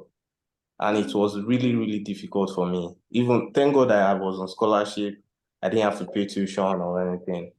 So that was my saving grace during that period. But the jobs are there. Honestly, the jobs, like, what will I say changed when I eventually got here and I got 4 offers? You understand? For 2 good years, I didn't even get any offer. I didn't even get to second stage of interviews. It was always recruiter calls and it was over. You understand? So these jobs are there. There are plenty. There are new startups almost every day. There are companies that are expanding, they need more workers and so on like that. So don't ever give up. And this money you are scared of paying now, I know not all fingers are equal, I understand, but still it's worth it if you put in the work, to be honest. If you put in the work, I'll put my thesis here. When I write about a chapter of several paragraphs, I will turn to LinkedIn and start applying for jobs and start vetting it and start saying, okay, what can I do here? What am I able to handle in this job role? Can I do it? Adjust my CV, send it in. send it in like that. Every day I apply like at least 20 roles, you understand? So it's really, really worth it, to be honest. It's not like we are trying to butter you up or anything right now, but honestly, I give you my blessing as an alumni to enroll and Thank you so much, Winga. Thanks a lot. Okay. So like I said, the jobs are there, but you need the skills, all right? And this is where you can get the skills, the support, the morale, everything that you need, to be very honest. Okay. Zainab, do you have any advice for your upcoming juniors? Juniors care. We're all together. Okay. To be honest, I think you have made the first step by even taking out time to join this session. Now the thing is, just go for it. I think they have some. If money, obviously, money is a challenge for everybody. They have. I think 10Alytics currently has some payment plans. Start at least when you start. You know, you paid part of it. You know, you finish paying it. Pick a program don't pick a program because everybody's saying it's cool or everybody's saying that's where the money is. Take your time, review what each program is, and find some. Because to be honest, the only way you can focus and put in the work is if you find something that you enjoy. So this is going to give you the skills, they're going to give you the knowledge, they're going to give you all the tips and tricks, but you also need to bring yourself forward to actually learn those tips and tricks. When I actually started applying for jobs, it was, to be honest, one thing I told myself, one thing I told my community is, guys, know your worth. If you feel that you are worth 10 million naira, ask for 10 million naira. You'll be surprised. What if it's 100? What if it's 100K a month you are collecting? I know that I can collect 500K. Ask for 500K. You'll be surprised. I moved. Let me not give figures, but I tripled my salary with the knowledge I got from 10Alytics with this. I 3 times 3. You understand? Things I never thought I could get. This particular role they were giving me, in my offer letter, they put, oh, you're entitled to a car. I was like, Azal, what I was in the bank before, they didn't even give me phone. Do you understand? Although I didn't collect the car because it's a remote job, there's no point. So all those little, as in just know your worth and you can get it, to be honest. But I would never beat this down. You need to do the work. Applying for jobs is not easy. Learning the skill is not easy. It's one thing for us to come out here and say, oh, we did the program and we got jobs. We worked. For myself, I worked. I took every Saturday and Sunday, I attended every single class for 3 to 4 hours. I asked questions. I went back and did my own research. Because then it might seem like a lot of money to spend today, but let's think about what the end goal is. You want to make good money. You want to be able to stand up and say, this is who I am. I'm a data scientist. I'm a data engineer. I'm a business analyst. Do you understand? It's a story you're writing for yourself. And by the grace of God, by this time next year, a few of you could come out and say, oh, somebody said something in a session. I just took a leap of faith. I joined and my life has changed. Because that's how it happened for a lot of us. There's no magic. There's no, 10Alytics is not going to, when you finish, it's not going to give you a job. All they're going to give you is the tools you need to move forward. So please, if you know that at this time next year, you want to have a beautiful success story to tell, I personally advise you, take a leap, pay the money, do the work. I'm sounding this, do the work, because a lot of people that I know that came into the program and fell out because they were like, I didn't know it was going to be this hard, it was going to be this stressful, but there's nothing good comes easy. We all know that. Get ready to do the work, apply for those jobs, because the jobs will not every time would recruiters come to your DM or come to your LinkedIn space. So you also have to put yourself out there and show what you can do. When you join the program, I'm sure some of you that follow 10Alytics on LinkedIn, you see that some of those current students and past students, they post their work on LinkedIn. It's deliberate. We want people to know that we can now build dashboard. We now know what use case is. We now, do you understand? You have to show that what you can do so that people now know that, oh, because when I started to post mine, a lot of people in the bank were like, Zaina, when did you start doing this one? I said, that's what we see. I'm a data analyst now. If you know anybody that is, just tell people what you are doing. Put yourself out there. Nothing is going to change if you don't change something. Yeah. So I guess that's my 2 cents. Good luck, everyone. For those guys in Nigeria, it's very possible. I did it, and you can do it too. Thank you. Thank you for your 2 cents. Thank you so much, Zainab. So we have last person, Abisola. Do you want to give any short advice to people that are looking to register for the program? Okay. So one thing I would some few points. Number one, put in all of the hard work. As in work as if you'd never pray. And pray also as if you've never ever worked. You'd be surprised when the cards when they start to match. If you are here, you are maybe the tech space is filled with youngsters. But if you are an old school like me, you can also get something. Just with little dedication. One thing resonates with me that Efemina says, it says, even if it's just as little as just 1 hour a day. I know it might be difficult, that 1 hour, trying to squeeze it out of the 24 hours might be difficult, but good enough, we've got phones.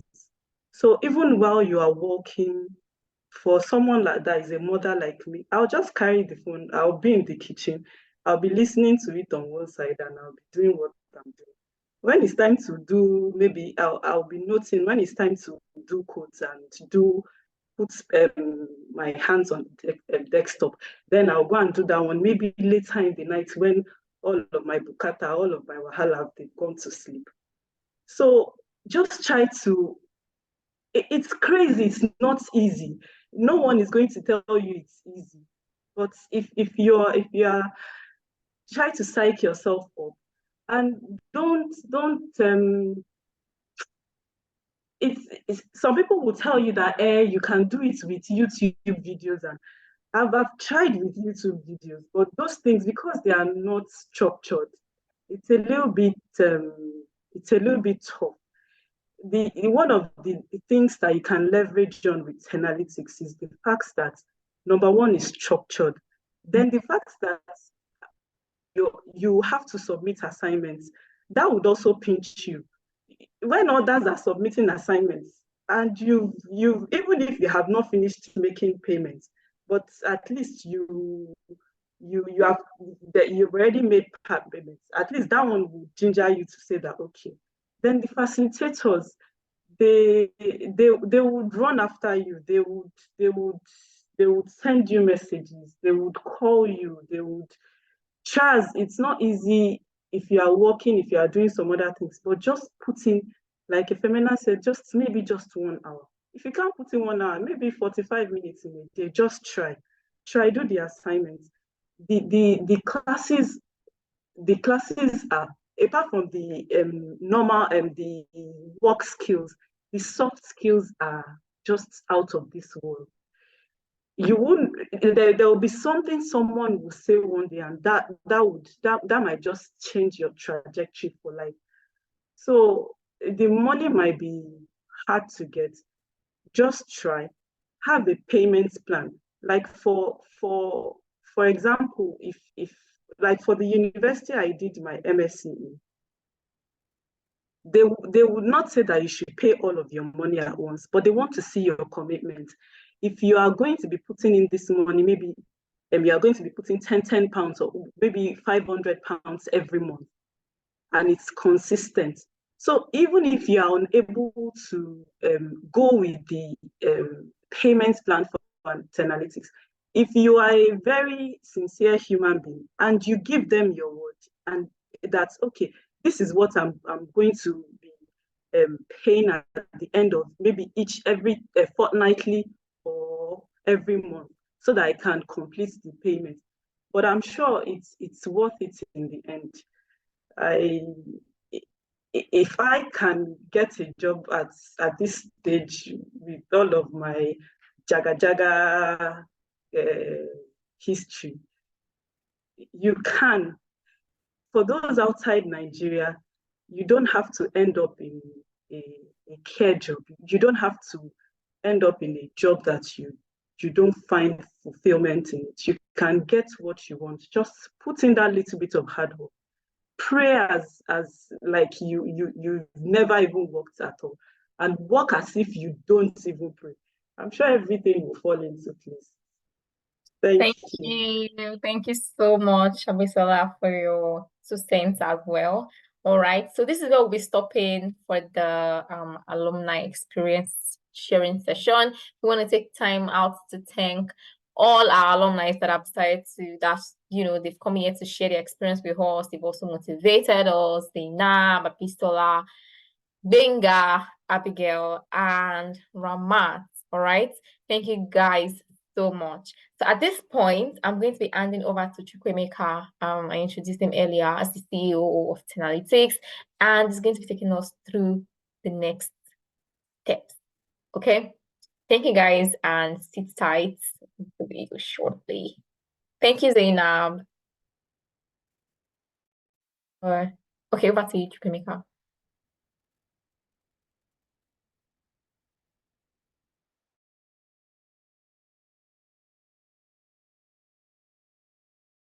Damila, please, can you unmute me? Okay, doing that right away.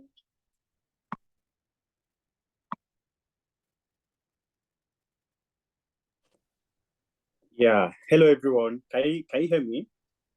Yes, we can hear you. Oh, how you're doing? I will stay in this call. We have 101 participants here. I will still following. If you are following, just type 1 in the chat box. We are about to take all the questions you've been asking within the short time, 30 to 1 hour. We'll answer your question clearly. So if you're still following us, please just type 1 in the chat box so that we know that I'm with people here. Okay, fantastic. I can see that. Oh, is there only 3 people that are following here? Oh, amazing. Nice one. Okay, so without wasting much time, I've seen a couple of questions in the chat box where people are asking a lot of questions. So we are going to try to answer that question within with these slides that will come up shortly. So basically, some people were asking, okay, there is already saturation in the tech industry. What exactly is going on? And this is not really what data is telling us, right? From the report we got from World Economic Forum, you can easily note that there are jobs that in the next 2023 to 2027, these jobs are going to grow exponentially, right? And these jobs, when you look at the left-hand side of my screen, you are going to see these jobs that between 2023 and 2027, these jobs are going to grow exponentially. Number 1 on this job is AI and machine learning specialist.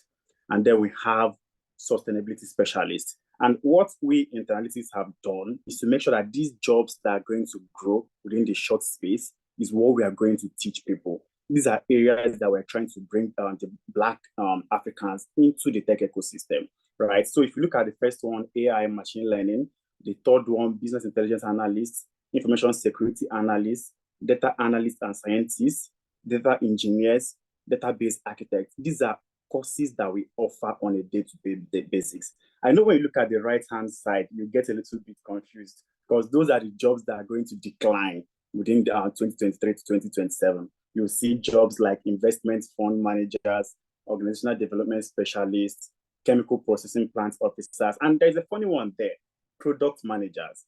I know this is going to be funny to everyone. People are going to ask, oh, why exactly are product managers in decline, right? It's because the tech ecosystem is growing. There are so many things coming up on a daily basis. We have Scrum Masters that can champion what the product manager is doing and more. So that's what 10Alytics have looked into and have curated programs that is ready to help you transition into the tech ecosystem easily. So if you look also on my screen again, you still see the project managers among the jobs that are going to grow. These are still Scrum Masters, right? Now, you also see financial analysts. Now, funny thing is that when you look on the right-hand side, you still see programs like compliance officers is going to decline, lawyers are going to decline, accountants and auditors are going to decline. Now, please try and put your details in the attendance. So after the call, the slide can easily be shared with you. So it's all these things that analytics have looked into, and we've come up to say, okay, these are courses that we want to offer in 2024. Now, in UK, between 2021 and 2023, there have been an exponential growth in skill shortage, right? 72% of organizations have tech skills that is lacking. And how do we fit into all this? How do we make sure that we are skilled enough to fill in these lacks that are currently existing in the tech ecosystem, right? Even in Canada as well, they also report of job shortages there. And of the 32,000 jobs that immigrants got in Canada last year, 15,000 of it, which represents 47%, were from Indians. Now, the second amongst these is Nigeria, which is 1,800, that represented just barely 5% of the total jobs that immigrants got in Canada. Now, that's why we in 10Alytics have come together and say, how do we help Blacks to get into the tech ecosystem? I know most times when we search for maybe for a short to watch, maybe to learn how to do index match or to do VLOOKUP, most times we see maybe videos from Indians, basically videos from Indians, because they are the ones that owned up the tech ecosystem. But we've come together and say, oh no, Blacks also needs to be here. And that's what 10Alytics is up to. And this report was basically by Economic Times that from what we have in the data, 15,000 are always going to Canada, are always going to Indians, and only 5% of the entire jobs available are going to the Black space, right?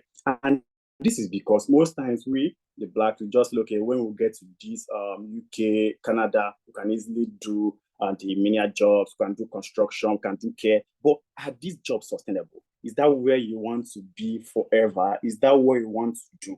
So these are questions that you can ask yourself and be able to say, okay, no, I need to get into the tech space, right? Now, when you from a report from McKinsey as well, you notice that the tech industry is also growing exponentially.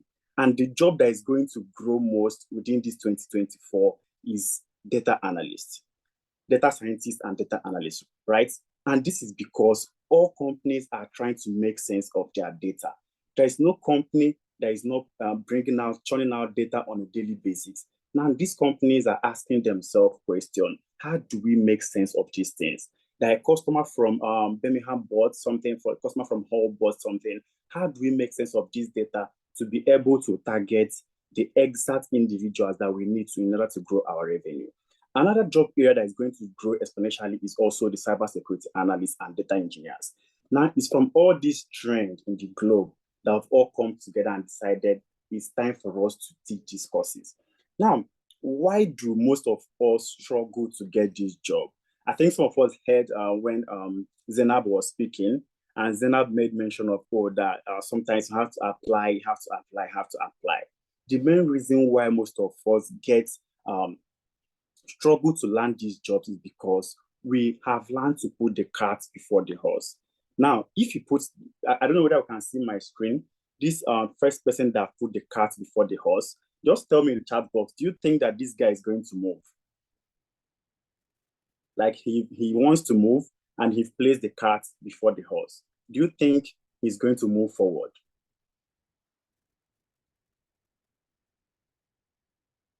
I can't see our comment section now. Can we still hear me?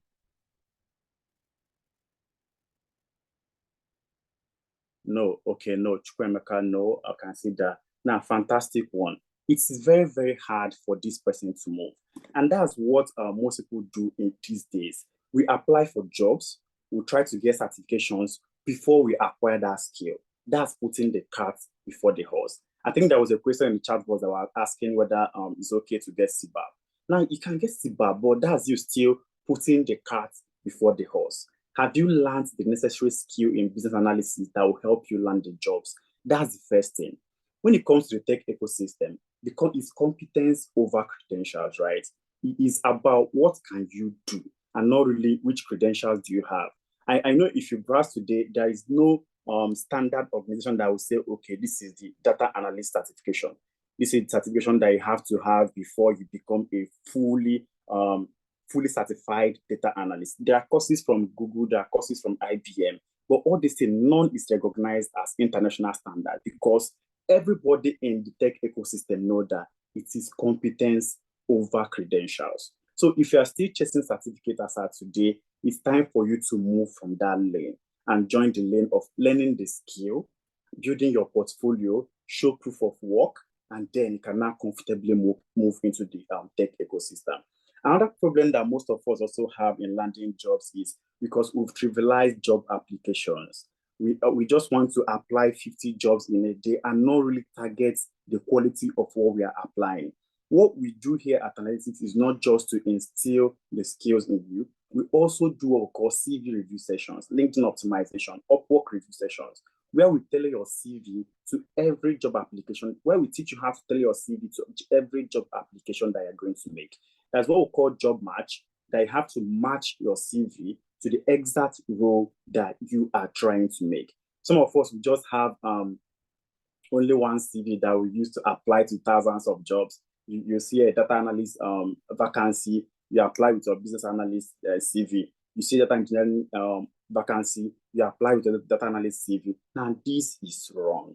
Most important thing for you to make sure that you do is tailor your CV to every single application that you are making. Another single struggle that we make before we land jobs because we have zero interviewing skills. Now, we at 10Alytics also, we try to prepare you for interview prep sessions.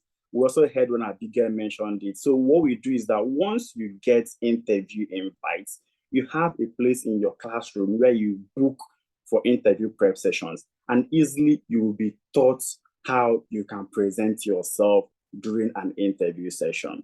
Now, because of all these things that I've looked at, because of the jobs that are going to grow, the jobs that are going to decline, we've selected the courses that it's very, very important for you to learn. And the reason why we selected these courses is simple, right? There are just three main reasons. One is the ease of learning.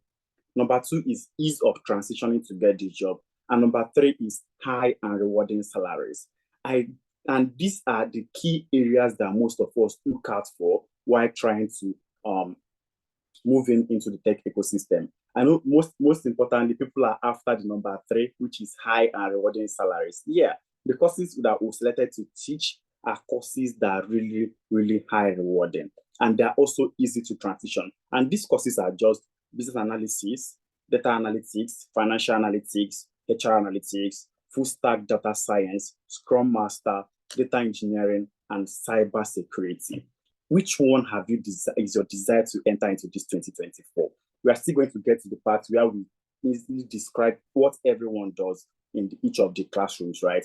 Now, all this thing always seems impossible till it becomes possible. We heard when Ben was saying that he got to Poland, he couldn't do anything, and he was even scared how if his brother asked him for 10,000, what was going to do. But after he was done with his courses, he got 4 offers and he was able to select the best one.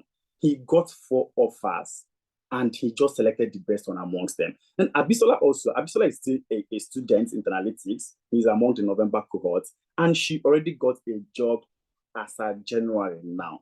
So when we say that our courses last for 3 months, for 4 months, depending on the program, it doesn't necessarily mean that you will get jobs within that time space. It all boils down to what you are willing to put in. Are you willing to be in the mentorship sessions to learn how to modify your CV, how to optimize your LinkedIn, and make sure that these things get you where you want to be? I know at this point it looks impossible, but it is possible. And that's why we brought in alumni that passed through this process to be able to bring you into this exact space and understand that if they can do it, you too can do it as well. We have a couple of success stories here that you guys are going to tell me the person that are going to play their own story. at the end of the session. So let's just move ahead. For business analysis, right? In the UK today, the average salary of a business analyst is £50,000. And in Canada, we have $74,000. While in US, which is the highest, we have $85,000. And same thing with financial analysts. In UK, we have average salary that range around £51,000, Canadian dollars that range around $69,000, and then US dollar around 74,000. Then data analyst average salary is also £40,000, then $64,000 and $72,000 in the US. And this is also applicable to HR, right? HR also earns an average salary of £32,000, Canadian dollar of $71,000, and then US dollar of $62,000. This is to show you how lucrative it is to be in all those programs that we've selected. I don't know if anyone is already excited and wants to jump in and start getting all these salaries. I'm excited as well, right? And the only way you can get all these salaries is by trying to get the skill first. Remember what I said earlier, it is competence over certificate. To be able to gather the skill first, you need to be able to build your CV, and then you need to be able to push into the field you want to go to. And this same thing also applies to the full stack data scientists, right? Like in the UK, they have an average salary of £52,000, Canadian dollar of $94,000, and US dollar of $121,000, right? For data engineering, you see salaries that range 65,000 UK pounds, Canadian dollar of 102,000, then US dollar of 134. And Scrum Master, which is the most easiest way to get into tech, you earn as high as £52,000 in UK, as high as $74,000 in Canada, and $85,000 in US. And also cybersecurity, which you earn as high as $57,000 in the UK, $140,000 in Canada, and $105,000 in US. Now, these are not just numbers that we are quoting. These are from research that we've done, from information we've gotten from our HR partners in UK, Canada, and US. That's how we've built to get the average salary for all these tech roles. Now, some of these programs, I'm going to demystify them and try as much as possible to make us understand all these career paths that we want to enter in 2024. What does it entail? Remember, I've talked about we have business analysis, we have data analytics, we have financial analytics, we have HR analytics, we have the full stack data scientists, we have data engineering, Scrum Master, cybersecurity, and AI engineering. Now, AI engineering is a new program that we're also trying to roll out in the nearest future. Let's look at a business analyst. What exactly do a business analyst do? I know it's a big girl that mentioned in one of her comments that everybody in Nigeria is a business analyst. And to an extent, she is correct, right? I don't know if you agree with me. I don't know if anyone agrees with me that we are all business analysts. Can anyone hear me? Yes, Kelechi, yes, Chukwemeka, yes, okay. All right. So a business analyst basically acts as a bridge between the business stakeholders and the technical teams, right? So he does what he's going to review the entire business and be able to bring up what do the stakeholders want to see. He's going to analyze what they're going to see, and he's going to interface with the developers and be able to make sense of all those technical jargons into something that the business guys, the stakeholder, CEO, CFO are going to make sense of. And for you to be able to get into the business analyst course, basically we'll have Excel, Power BI, and SQL, which is going to prep you to at least be able to function as an analyst, right? I know that most of the courses out there, you barely see Excel, Power BI, and SQL as part of the courses for a business analyst. You cannot see it anywhere, but you can take this to the bank, right? But we at 10Alytics, we've made it very, very wholesome for you, so that once you are fully prepped as a business analyst, you can still function in the capacity of an analyst, right? We also have the key learning areas like process mapping. I'm going to use an example for, I think, was it on Tuesday, a fashion designer came to the program and asked, okay, I've been in the fashion industry for 10 years. How do I leverage on this, my experience, and be able to say, okay, I've been a business analyst? And this is simple, right? What we do also, look at the area you've played strongly in, and then try to map your exact interest to be in that area. Now, as someone that owns a fashion industry, there are most times that he may have done maybe user survey. He has to go to the market and know, okay, this is what is currently trending. Or maybe someone wants to sew a clothes in his shop. He has to go and survey and know the exact pattern that he's going to sew. Then when this individual comes to his shop, he also gather, okay, what's your measurement? How do you want this to look? That's him doing user requirements, right? He's gathering data. And this is elicitation. So by virtue of asking all those questions in your own personal business that you don't know, you're already practicing what business analysts do. Now from there, he moved to, okay, clothes, that's garment design. And at the point of designing, that's also another process. So when you've mapped out, okay, the first one, you do your user survey. Second one, you do your user requirements, you do your garment design, and then you do your assembly and then push out to production. That's you giving it to the clients, right? You've done what is called process mapping without you even knowing.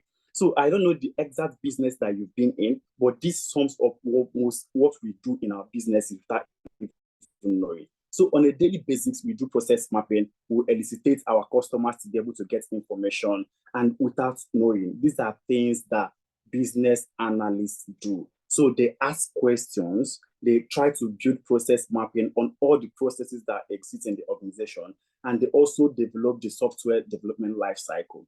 So basically, these are what forms what you are going to be doing as a business analyst. And some of the tools that you're going to be working with is Excel, SQL, Power BI, Jira, Draw.io, and Trello. These are tools that are going to enable you to be able to function fully as a business analyst. Now, for the business analyst program, it runs for 4 months, a learning period, a class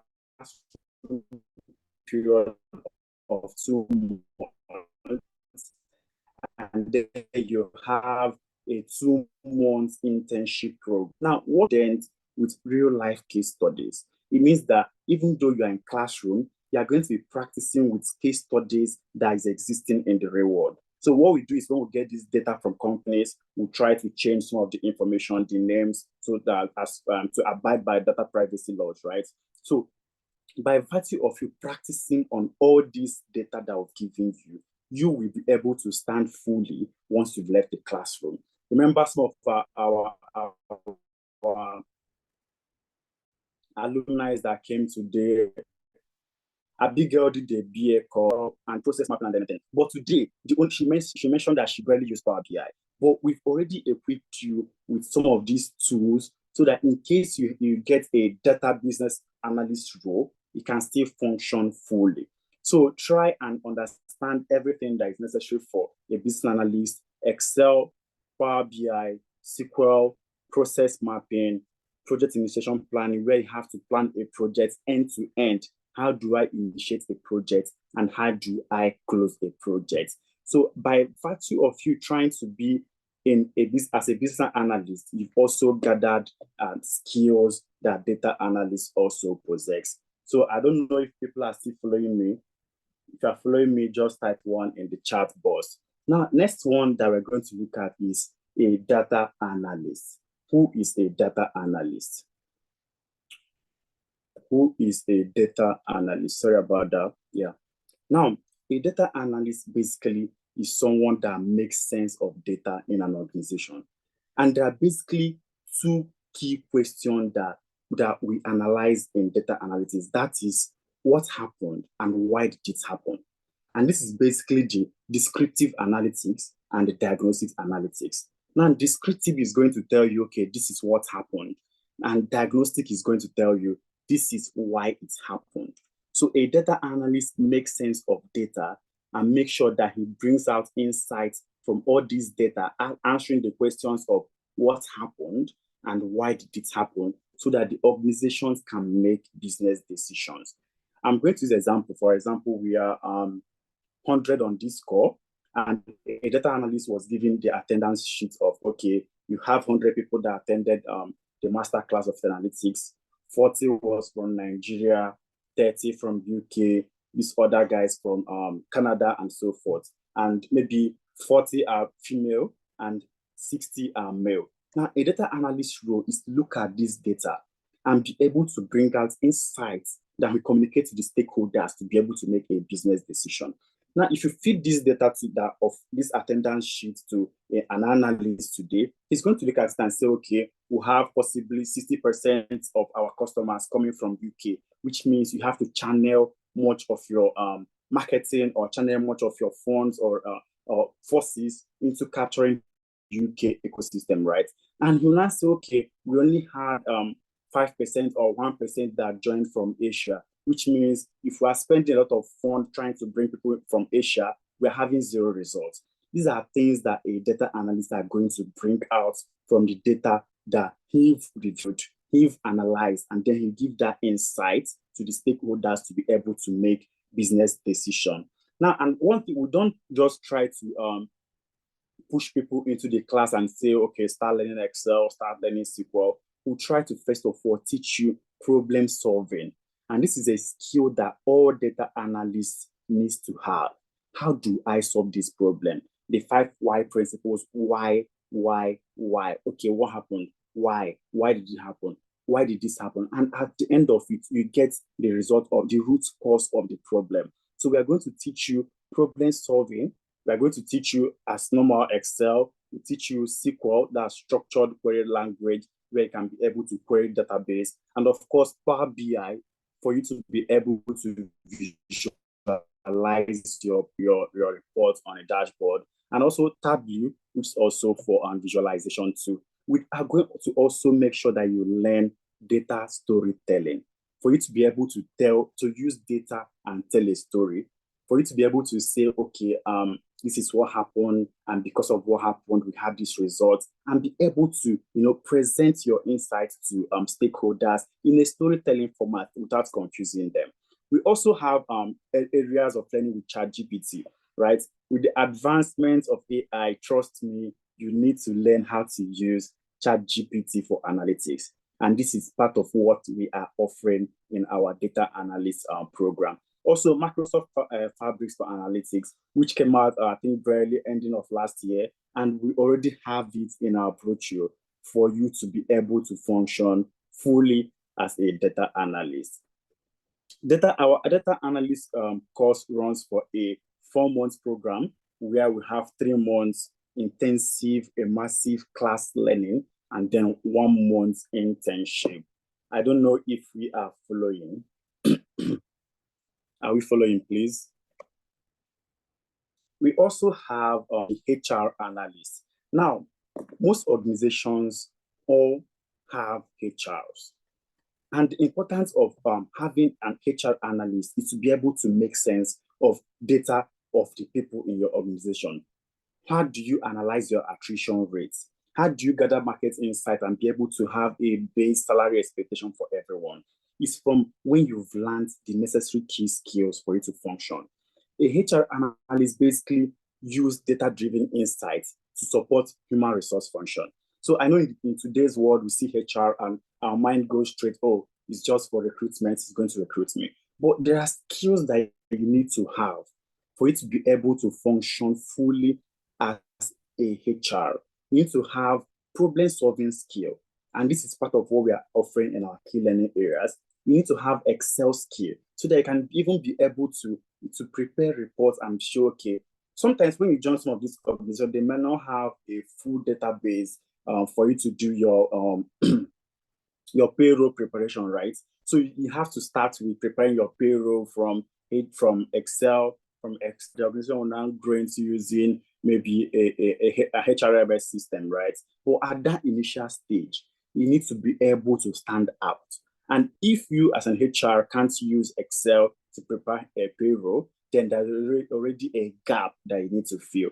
We also try for HR analysts for you to learn SQL, because in some organizations there might be need for you to query a database to get, okay, you want to query people that have gone for leave, want to query people that have not gone for leave within the year. Just query the entire system and bring out your results, right? So these are areas that we try to make sure that you learn in the HR analyst course. And you're going to learn problem solving, learn Excel, learn Power BI, learn SQL, learn HR analytics and performance evaluation.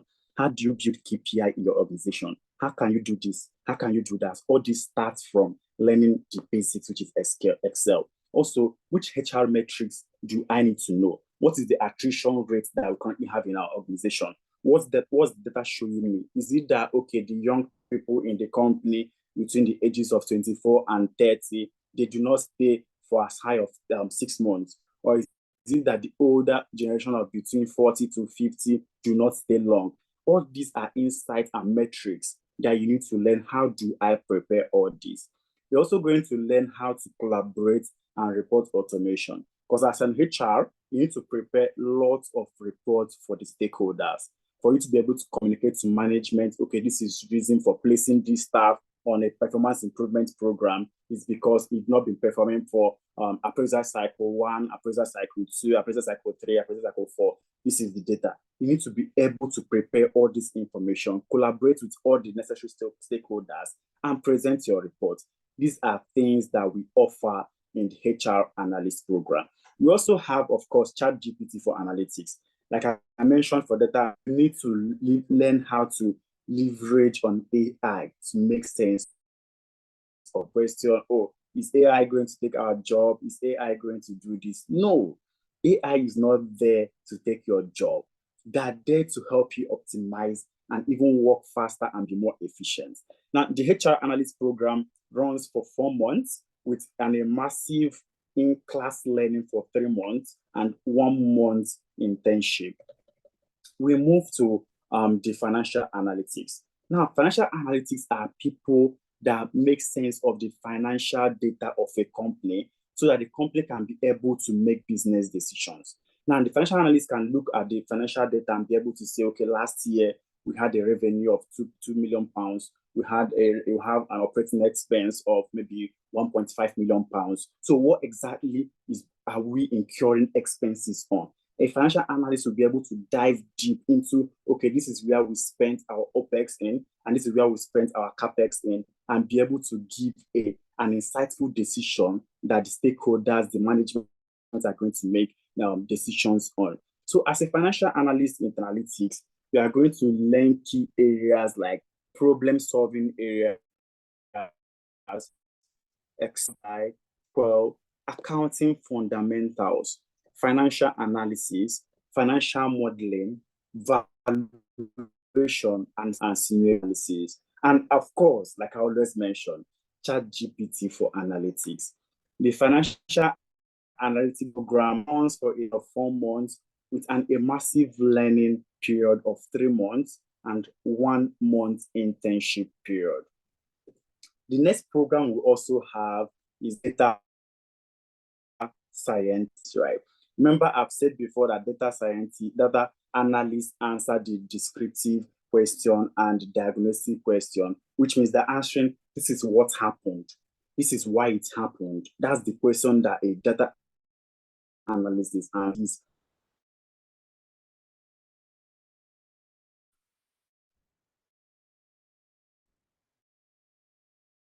He's looking at what's happening, the predictive analysis of, okay, this is what is going to happen based on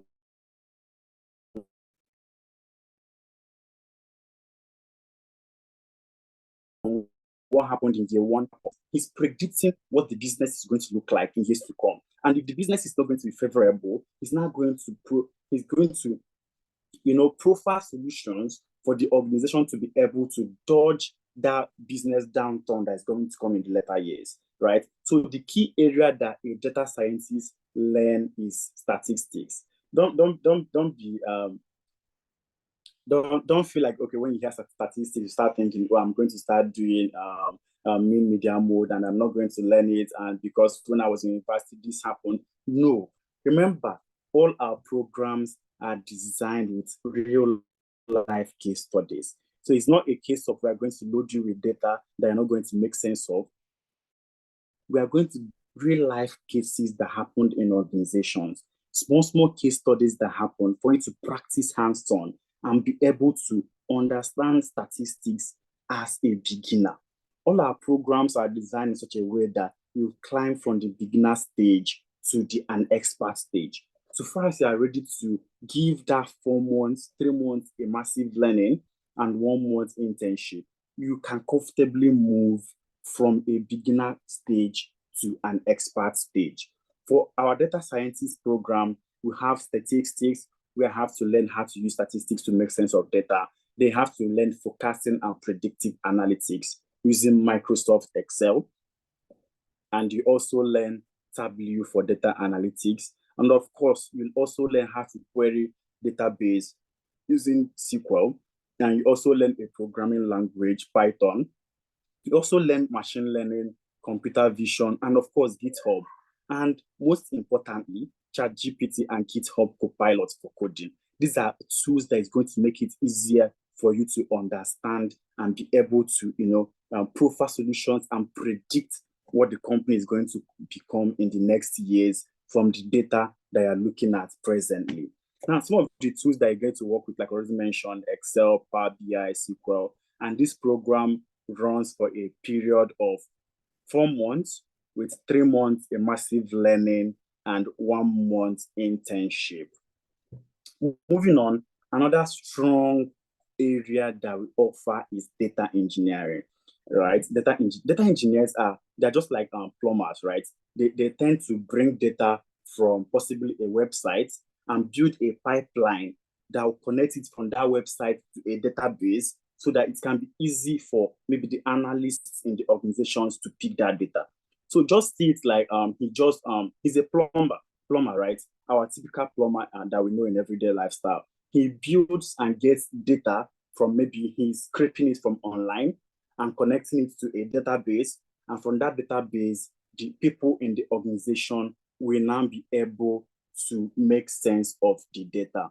So a data engineer is responsible for designing and constructing infrastructure that will connect all these data together so that it can be easy for retrieval at any point that it is needed. So a data engineer basically builds a pipeline connecting end to end from beginning to end so that everybody in the organization that wants to make use of data can easily have access to this data.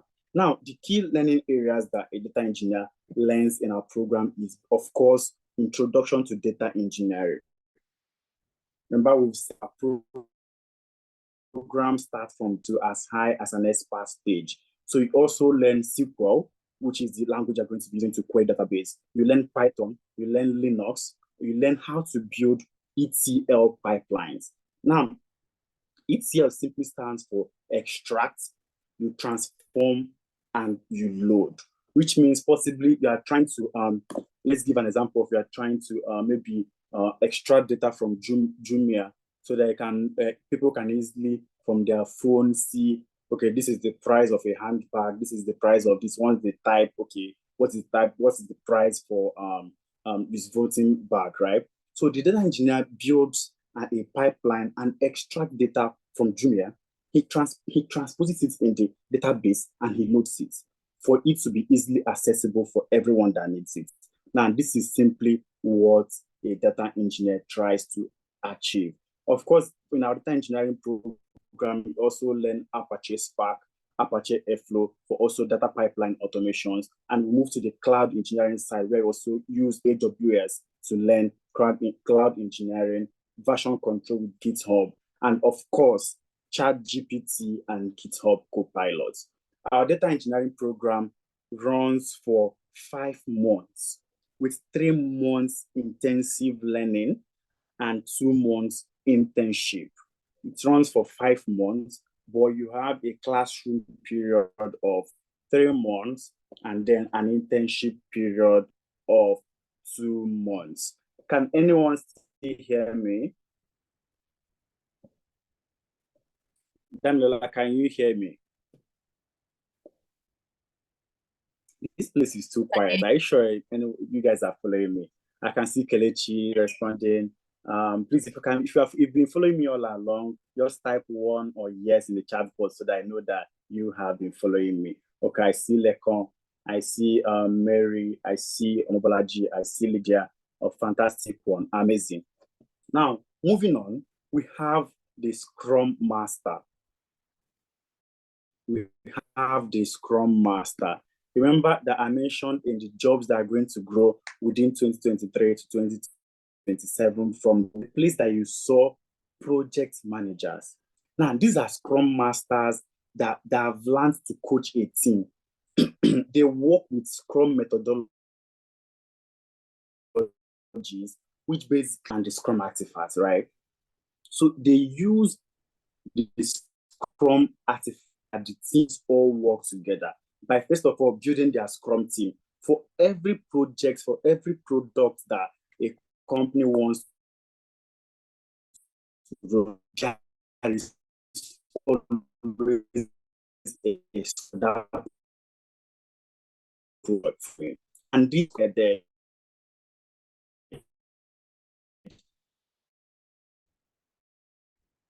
by the Scrum Master. This is based on anything Python, anything don't call. Because basically, you are going to be working with tools like Jira, Trello, Confluence to make sure that you make sense of what the Scrum team is trying to achieve. You are going to have your product backlog, which for into the tech ecosystem, maybe you want to build possibly what's currently running now, a dating app, right? You want to build a dating app. And that's asking yourself, okay, what do I need for me to be able to build this dating app?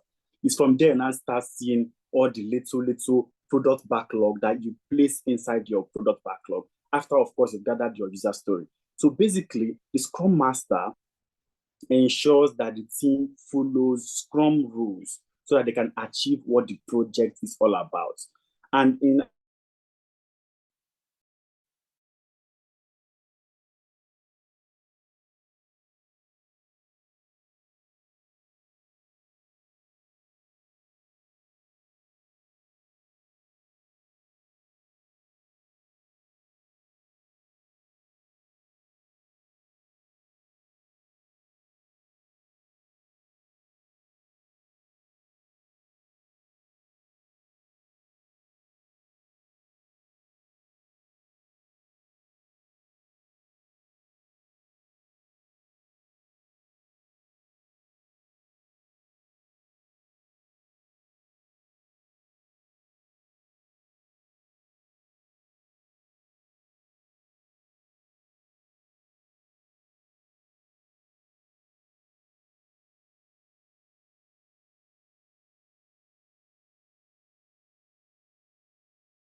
Okay, hello, Chukwemeka, are you there?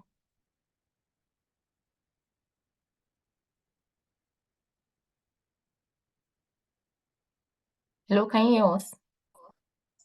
yeah, I can hear that. Please, can you try and unmute my second device? Okay.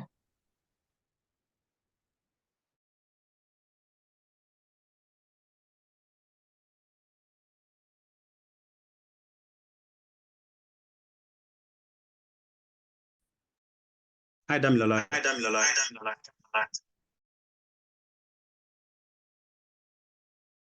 You can unmute now. All right. Sorry about that. I don't know what happened, but I got thrown out of the call. So I don't know where you stopped hearing me. I'm going to share my screen again. I think it's at the Scrum Master program. So please, if you can hear me now, just drop your one in the chat box so that I can continue immediately. If you can hear me, please drop one in the chat box so that we can go on.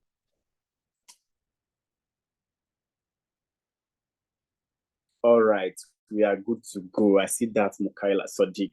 All right, and now I was talking about the Scrum Master, right? So basically, the Scrum Master brings the entire Scrum team together and try to make sure that they use Scrum principles, Agile framework, and maybe the waterfall, depending on what will work for your organization. We have two main methodologies that Scrum Masters use. So it's either you are using the Agile framework or you're using the waterfall framework.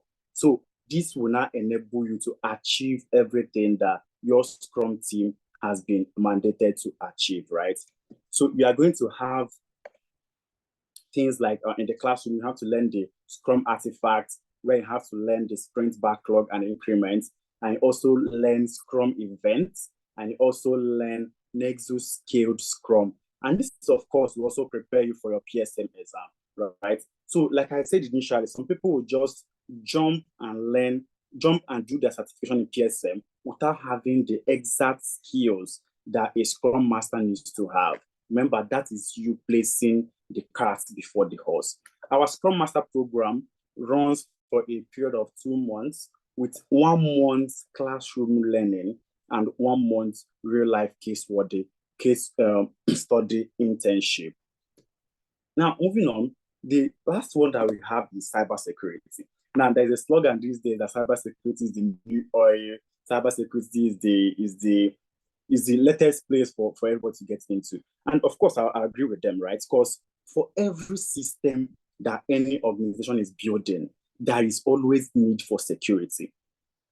Even with your phones, on WhatsApp, we're all trying to do two-factor authentication. On our Gmail platform, we are all trying to do two-factor authentication. This is you already practicing as a cybersecurity for yourself. Now, organizations that are very large also need social role in protecting the organization's digital assets, maybe their networks and everything at large, to prevent it from cyber attacks.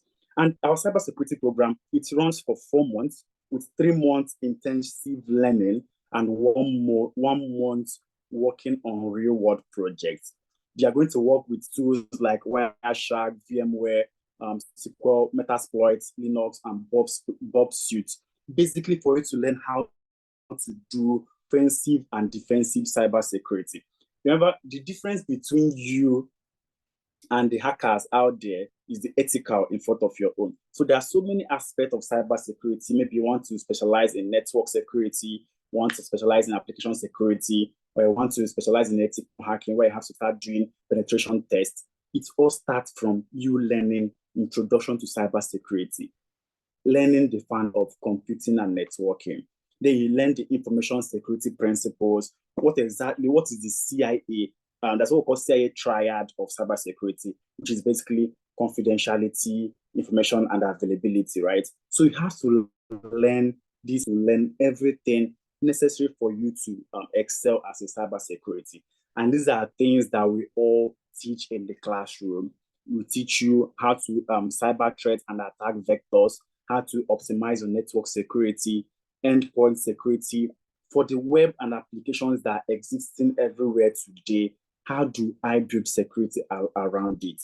For AWS or Azure that is everywhere, how do I also implement cloud security in all those places? And of course, we have incident response and forensic that has to do with all these data protection that is running everywhere. For everything happening in the organization data-wise, there has to be an incident report and there has to be a forensic report with respect to it. So how do you learn all these things? These are part of the key learning areas that you are going to get from our classroom. We also have the cybersecurity policies and compliance at large, where you now have to learn, okay, what are the ISO certification? Now you have to learn CompTIA Plus or the likes of it. This is a place where you learn from the beginning stage to the expert stage. Now, our cybersecurity program runs for 4 months with 3 months intensive class learning and 1 month internship that you have to use real life case studies. And of course, like I mentioned before,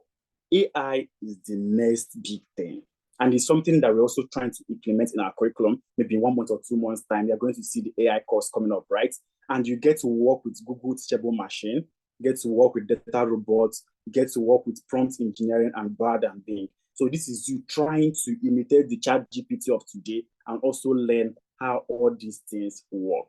Now, why should you train with 10Alytics?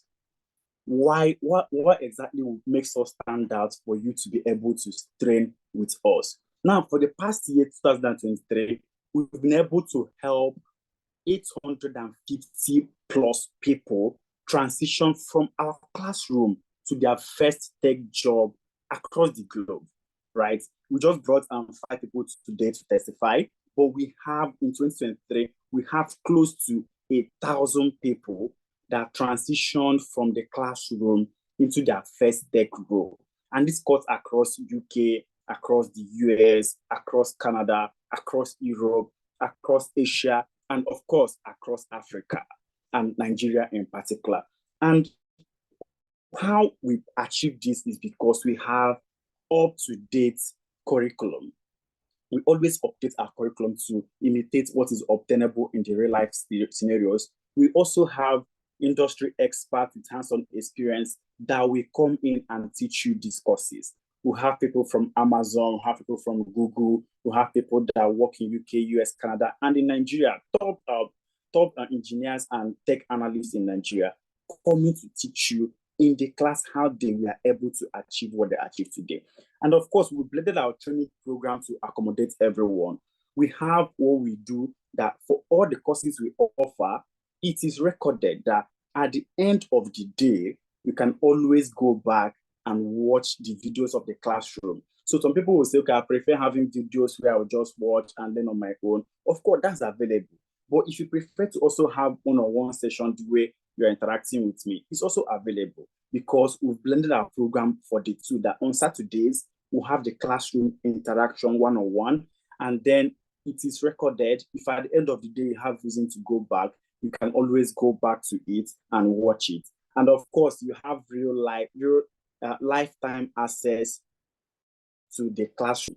What also made us stand exceptional is our additional employability services, right? We offer mentorship sessions where I have to learn, okay, this is how I have to even apply for jobs. This is how I do job matching. This is how I have to optimize my CV. This is how I have to optimize my LinkedIn. All those additional employability skills that you need, interview preps that you need to land your job, we also provide it for you. And of course, all this is still inside the same fee that you are paid. There's no extra cost. It's all embedded already. And then we have the internship program that is designed to make you experience what the real life people that work in the job, what they experience, they are going to experience it while still being in the classroom. Now, we have a 3-layered approach that we use for our employability services. And number one, like I mentioned, is our skill sessions. Number 2 is LinkedIn optimization, Upwork optimization, navigating job markets, job and interview preparation, recommendation and reference letter. This level 1 preps you first for this employability skills that you need. You will have sessions and tell you this is how you have to optimize your CV. We all have sessions and tell you to optimize, because trust me, in today's world, for most recruitment, the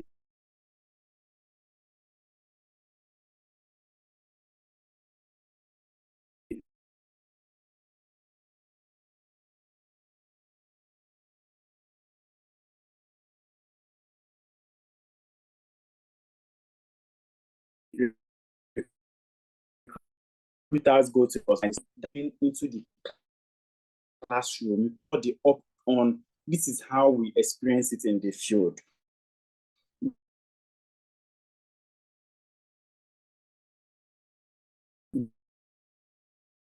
We are telling you experience life, right? We also have the on-the-job support that even when you get a job, your first few weeks also support you on that exact job role that you got. Number 3, which is the most important, and it's our promise to you, that at the end of your training session, you will get an interview after completing your training with us. It is a certainty. It's something that we're promising you. And this is something that we've experienced over the years by virtue of our employability services our skills in teaching, our one-on-one interview preps, you are guaranteed a job at the end of your training with us. Now, there is something that we also call the growth internship program, right? Like I've already mentioned, is the place where we have opportunity for you to have a real life case study of things that is happening out there. You have access to, if you're a data analyst, you have access to see data from the banking sector, oil and gas, possibly also see from the hospitality business, right? You get to work with real life data, and you get to see how the proper people that are doing it on jobs, how you can also learn it while being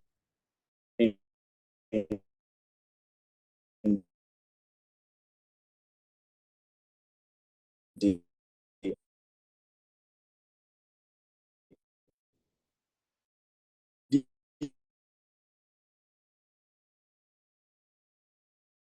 this growth internship is a project that you've worked on. You've worked on banking service, you've worked on oil and gas, you've worked on so many cases. And these are things that we equip you with while you are still in the classroom.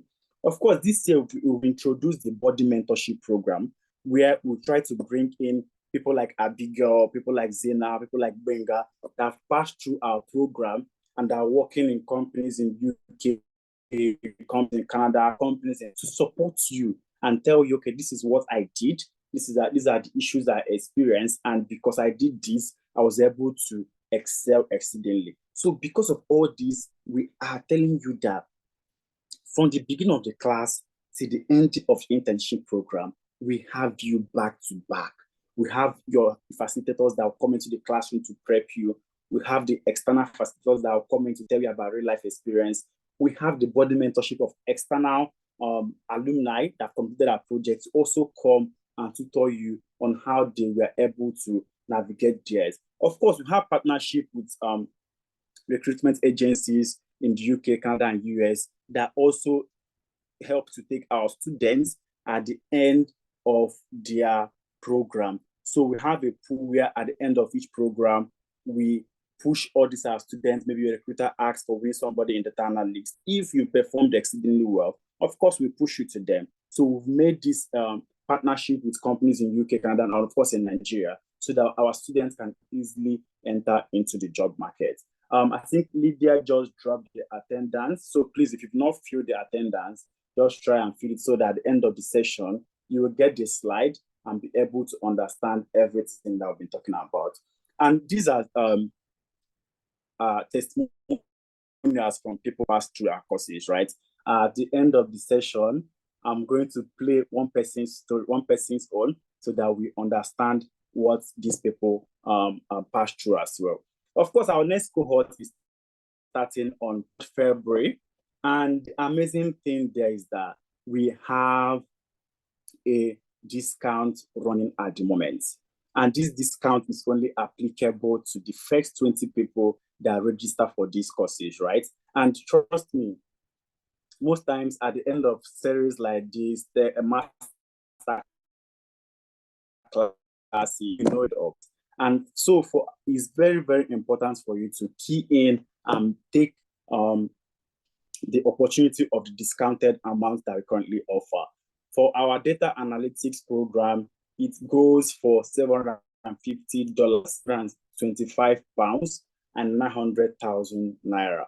But for the people to register for these courses, they tend to pay $600,000, £500, or 720,000. And the beauty is also that we've also structured this discounted amount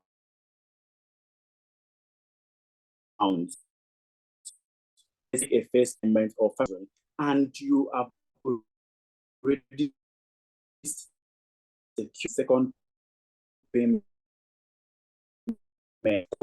One more that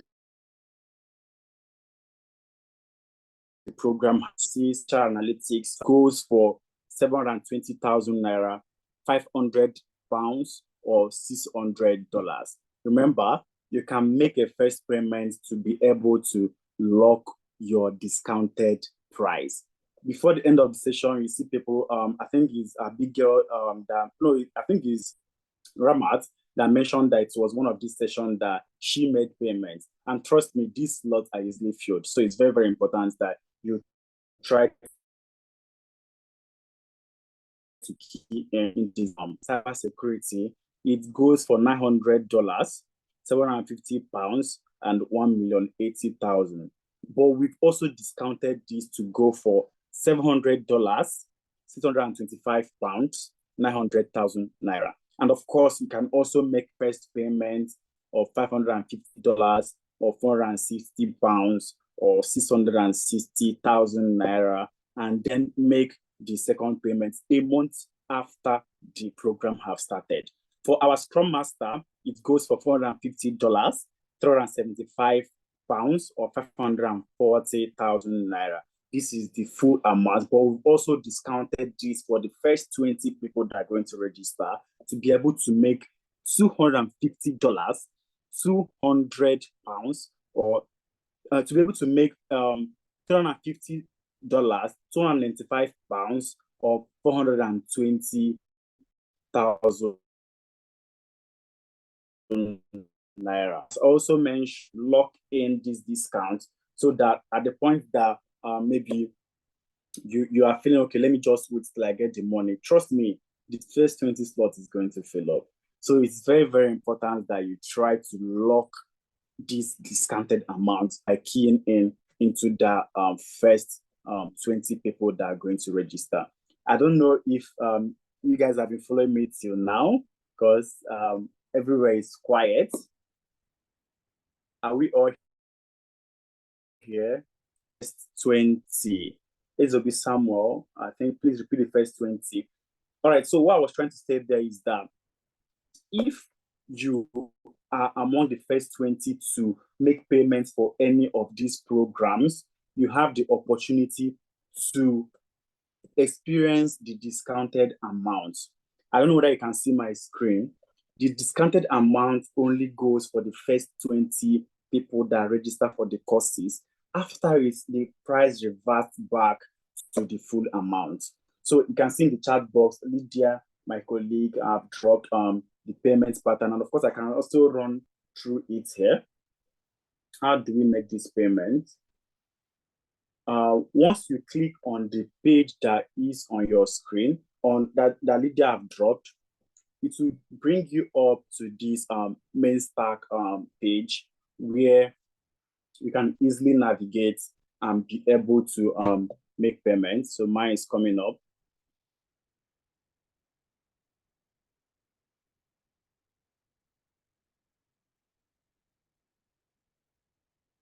It's coming up. I don't know why it's taking time. But please, most importantly, you need to key in and make sure you lock the first 20 discount that is currently ongoing. You can also, of course, make transfer to our Fidelity Bank account that Lydia have dropped in the chat box, where you just transfer to the bank, and we are going to get back to you. Why is this not loading? Damilola, are you there?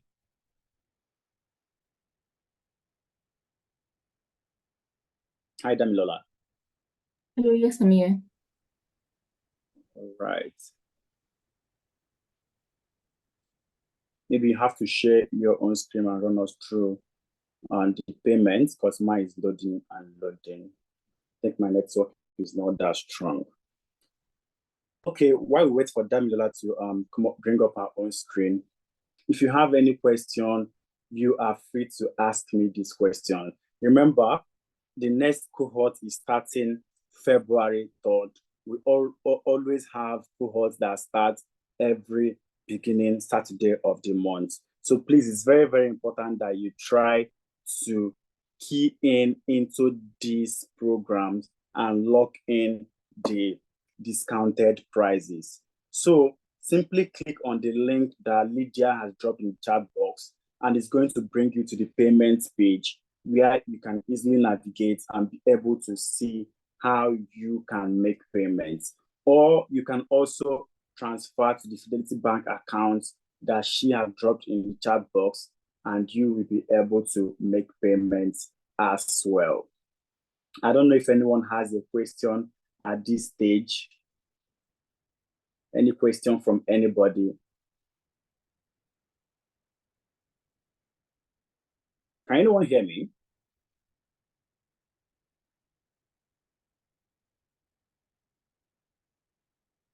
Can anyone hear me?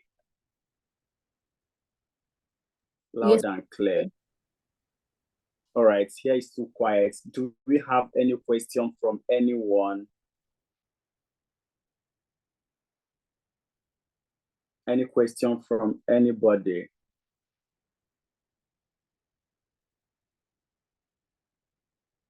All right, let me check the, and if you have any question, you can raise your hand and we will get to you immediately. Okay, Mary, you have a question. I've asked you to unmute, Mary. Well done, thank you. My question is, because I have zero background in tech at all, and then currently I'm studying public health, and I want to know, before I venture into this, which one will really be suitable for me that I'll be able to progress into, and then they'll be able to give me the opportunity to get a job, because I'm currently studying here in UK. I came in last year September. So I want to know which one has more job prospect here in UK, and then that will also be kind of related to what I study. I don't know if that is possible. All right. If I heard you clearly, Mary, you said you are studying public health. Yes. All right, public health. Which of the courses do you think which one interests you? Which one do you find interesting from your own side? Yeah, I think maybe data analyst, because I don't know anything about business. I didn't do economics, so I don't think I can do the business analytics. But I think data analyst or data scientist, I don't know. All right. Do you know what the data analyst does? Yeah, just like I said, they take data and interpret it, telling story around why things happened and what could happen. All right, so that's fantastic, Mary. I'm trying to share my screen again so that you get to see the exact area I'm talking about.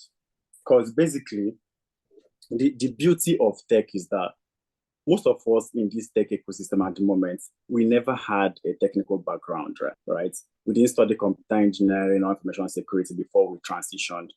Even our founders, they all did economics, management science, and they were able to transition. So it boils down to what you find that interests you. Which course did you do your first degree in? I did health education. Health education. All right, yeah. Fantastic, Mary. So I'll suggest that you look at the data analyst part, right? Because we have most of our participants that currently work with NHS, right? And it's from doing the data analyst program that they were able to transition to being a health data analyst. So I think that's the main area that is going to suit you easily for you to transition, because you are also in the UK. So it's easier for you to transition through the data analyst part, where you get to learn Excel, Power BI, and SQL and make sense of data, right? So if you ask me, I'm going to suggest that you told the route of data analyst. Okay. And then currently now, I will not be able to join the February code because my course is so intensive. I will not be able to combine learning other things. Even the course alone, I'm trying to cope. So I don't know when the next one will be. Probably that is the one I'll be able to join. All right. Mary, so one thing I will tell you is that you always have something to do, right? If you wait from now till next year, you always have an activity to do. So these are things that we've looked at, and most of our programs run a morning time and evening time, right? And it's basically on Saturdays and Sundays, depending on the course that you choose. So for data analyst, is always on Saturdays, and it runs from 11 a.m. to 2 p.m., right? And they will have the evening session that runs from 4 p.m. to 6 p.m. So we've positioned it in such a way that if you are occupied in the morning, you always have opportunity to be in the evening, right? So choose the time that works for you. Either you choose the morning time or choose the evening time. So you can easily do anything you want to do, like do your normal life and then use your free time to learn. And of course, we've also we implement the structure of all our classes are recorded. So even if at any point that you miss a class, you can all back to the video of what happened in the class and be able to do your own hands-on before the next class comes up. So if you start with things from today and say, okay, I need to wait till I finish my program. You heard when Brenga was speaking. Brenga was doing his thesis when he was learning our program, right? And immediately after he was done, he was able to secure a job. So these are things that you need to consider and be able to tell yourself, okay, is this something that I will do now, or do I need to wait maybe after I'm done with my program, then I will now start counting in my next 4 months before I will be a certified data analyst. So you need to take the opportunity now and be able to, learn it concurrently with what you are doing. So within the short space of 2 months, 3 months, you come out as a full-fledged data analyst. So I don't know if that makes sense to you, Mary. I'll think about it. Thank you. All right, thank you so much, Mary. Is there any other question? Please, if you have a question, feel free to raise your hand and we will ask you to unmute. If you have a question, feel free to raise your hand and we are going to ask you to unmute. Ahmed, your hand.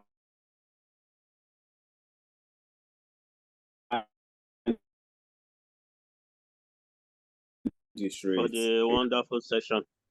I would like to ask, because currently I'm a chartered accountant in Nigeria, but I want to transition from that accounting aspect, maybe to cybersecurity. But I want to know what it takes to become a cybersecurity. Is zero knowledge? So if require any knowledge that someone need to know before someone can become a cybersecurity. And secondly, I would like to know why the bill is compared to other courses. Is it because there are some technicalities attached to it, or the course is tedious somehow? So I would like to know. Thank you. All right. Thanks so much for question, Mohammed. So if I got it correctly, you are a chartered accountant in Nigeria and you're looking to start transition into cyber security, and you want to know if there are beginner courses if there is any background you need to have before you can transition. I'll answer you simply, Mohammed. You do not need to have a pre-existing knowledge in cybersecurity. If that's the area that interests you, you do not need to have a predefined knowledge in it before you can transition. So you can easily decide, because our courses are designed to start from the beginner stage to the expert stage. So even people that do not have any knowledge of cybersecurity can be easily moved up the ladder, because if you can see from the key learning area, it runs with introduction to cybersecurity, which means we are going to start you from the basics. We are going to introduce you into the principles of cybersecurity, the CIA triad first, before you now start learning the technicalities around it, right? I don't know if that answers your question. So you do not need to have any pre-existing skill for you to be able to transition into cybersecurity, if that is what interests you. But remember, you are a chartered accountant, you're already skilled with normal accounting background and everything. Have you tried to take a look at our financial analyst program? Hi, Mohammed. No, I think I did that in CFA then. though I've forgotten most of the things because I don't use most of the techniques at work currently. All So right. I just Let, do it as a course in let me CFA ask you a through question. ALX. Yeah, let me Yeah, ask you a question, Mohammed. When you did it for your CFA, did you learn SQL, structured query language? no. Exactly. Now, what we've done with our programs is that we've integrated it with real life tools that is going to help you excel. Now, as a financial analyst, right, you've learned problem solving, you've learned Excel, you've learned Power BI, you've learned SQL, which is structured query language. And these are tools enable you stand independently as a data analyst. I don't know whether you get me. And these are not things that when you Data learn. analyst or financial analyst. No, as a data analyst, just follow me first. These are tools that will help you to Okay. start as a data analyst first. So by virtue of you learning our financial analytics program, you've learned to be a standalone data analyst, and you are now also learning financial analytics joined to it. By learning the financial analysis, now you now learn financial modeling and valuation, then sensitivity and scenario analysis. Now these are the parts that you're now bringing in financials into the analytics. Now, remember, initially you've learned problem solving, how to solve problems that are going to come up in the organization. You've learned Excel from end to end. You've learned Power BI for your visualization. You've learned SQL for you to be able to query the database. These are data analytics skills that you've already learned. And now you're now bringing it together with finances by learning financial analysis, financial modeling, and valuation. So why I'm bringing this to your attention is because you already have financial knowledge. So it will be way easier for you to transition through the financial analytics model. But if what really interests you is the data, is the cybersecurity program, of course, you can achieve it as well. There is no initial knowledge that you need. There is no initial skill that you need, because we are going to teach you from the basics of cybersecurity, the basics of cryptography, and the basics of endpoint security. You're going to learn all these things from the grassroots. And like you mentioned, why is cybersecurity more expensive, right? You'd agree with me that by virtue of the average salary that we've been mentioning, the amount you're going to spend to get somewhere will be different from the amount that another person is going to spend to get there. It doesn't mean that cybersecurity is the one that is rampant outside there. It's just the end goal that everybody's looking at. For example, if you want to do a 1 week program with, okay, let me use the banking industry. If you go to the bank has gold card, they have normal card, right? These are all cards that can use in XTMs, but there are individual things that is applicable to gold card that maybe when you go to airport, you can easily have access to lounge. Now, these are the what made that gold card very expensive. And that's what is also applicable to this cybersecurity. Because by virtue of it is an upcoming area, people are not yet conversant with it very well. The troop is not yet there. So it's quite rare to see people that have those skills. So that's why this exact one is also more expensive than data engineering, than other programs that we offer. I don't know whether that answers your question, Mohammed. Okay. Thank you. So, but all right. Sorry, sir. Being a financial analyst, how could that fetch someone a job in more recent time? All right. Thank you for that question, Mohammed. Being a financial analyst, how could that fetch someone a job in recent time? Yeah, I'm going to be very, very honest with you. Last week, we got in our WhatsApp group, one of our participants that finished in November got a CFO role in Nigeria after he finished the financial analytics program. And how was he able to do it? You know, in recent days now, most of the people that are already in the system do not have the skill for them to actually position themselves for that upper echelon, right? So when you gather all these skills that you can be able to perform valuations, that means you have access to being in the investment banking side. You can be able to do sensitivity and scenario analysis, which means you can easily use these to optimize what your company is currently having. And of course, the financial modeling. which is even sometimes all chartered accountants or accountants feel, oh, it's easier. But trust me, if you build a financial model with us and you're able to, showcase what you have done, you'll see different approach that you're going to get. Because for your financial model, the business can easily see, okay, we are spending this on CapEx, we are expensing this on OpEx, and because of that, it affected our revenue. What happened? What are the key metrics that made that OpEx to skyrocket or made it to drop in so time? And then when you brought out these insights, okay, now say in maybe something like in April, we had a surge in the office, and then we had to spend possibly 5 million naira on a inverter or something else. So from there, you are bringing out insights that the business do not know that exist.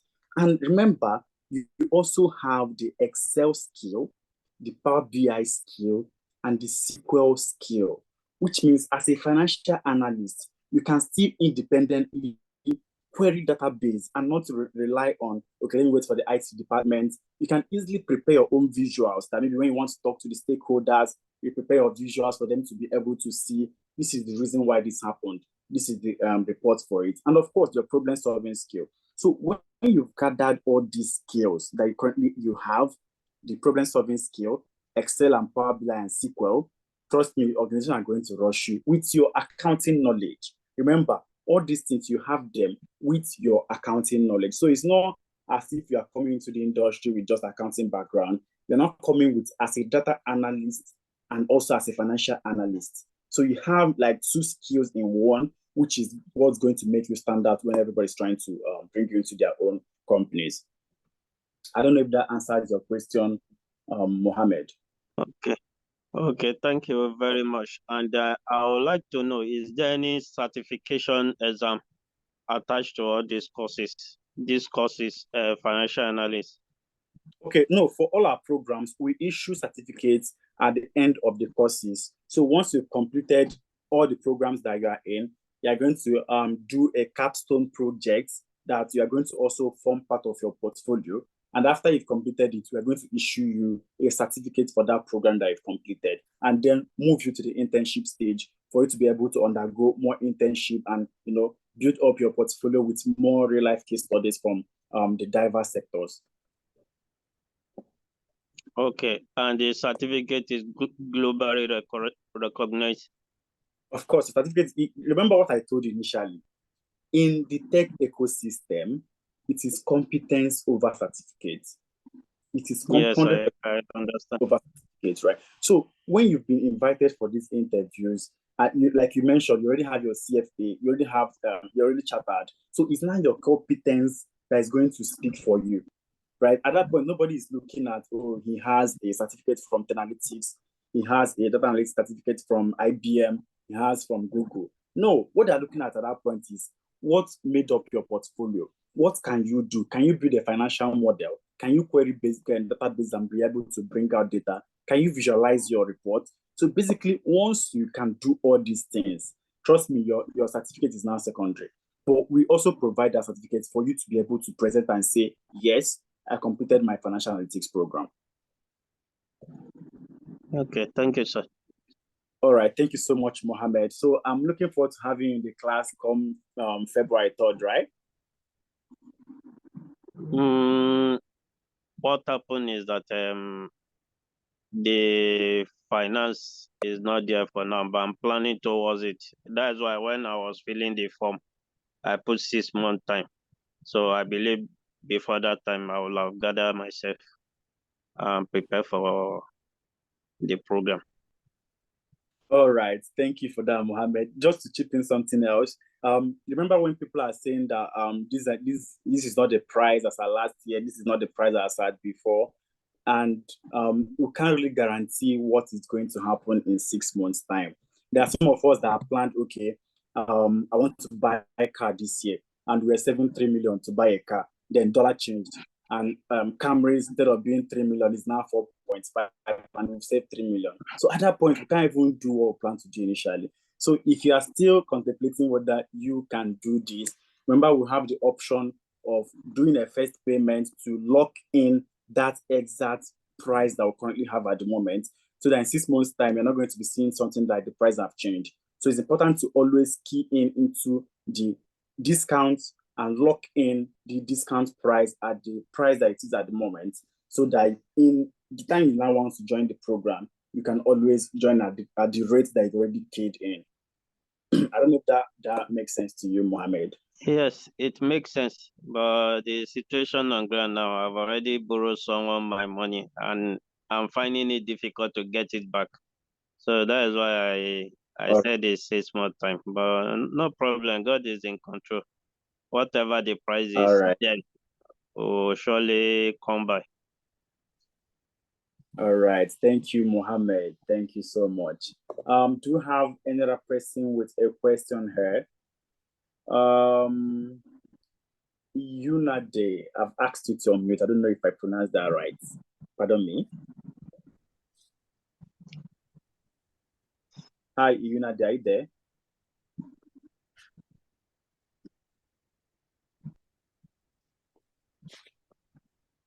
Hi, Yunade, you can speak now. If you're speaking, we cannot hear you.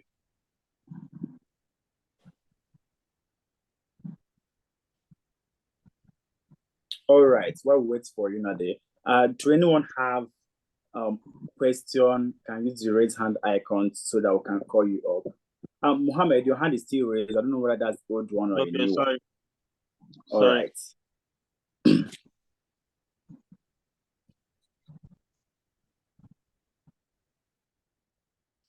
Any question? Do you have question in the chat box?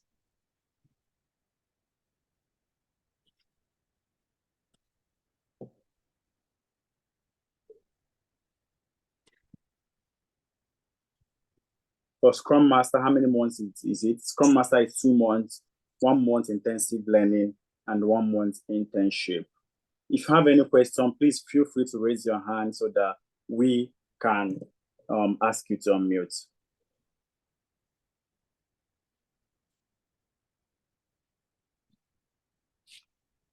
So I know I promised us that I'm going to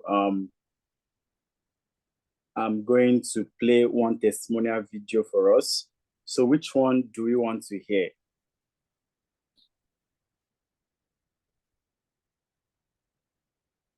I think I should play the one for Ikmat. So let me play Ikmat.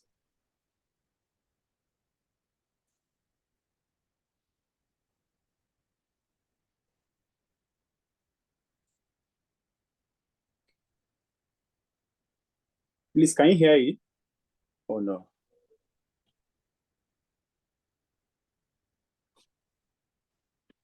All right, let me try and share again. I'm coming so that I will select my audio as well.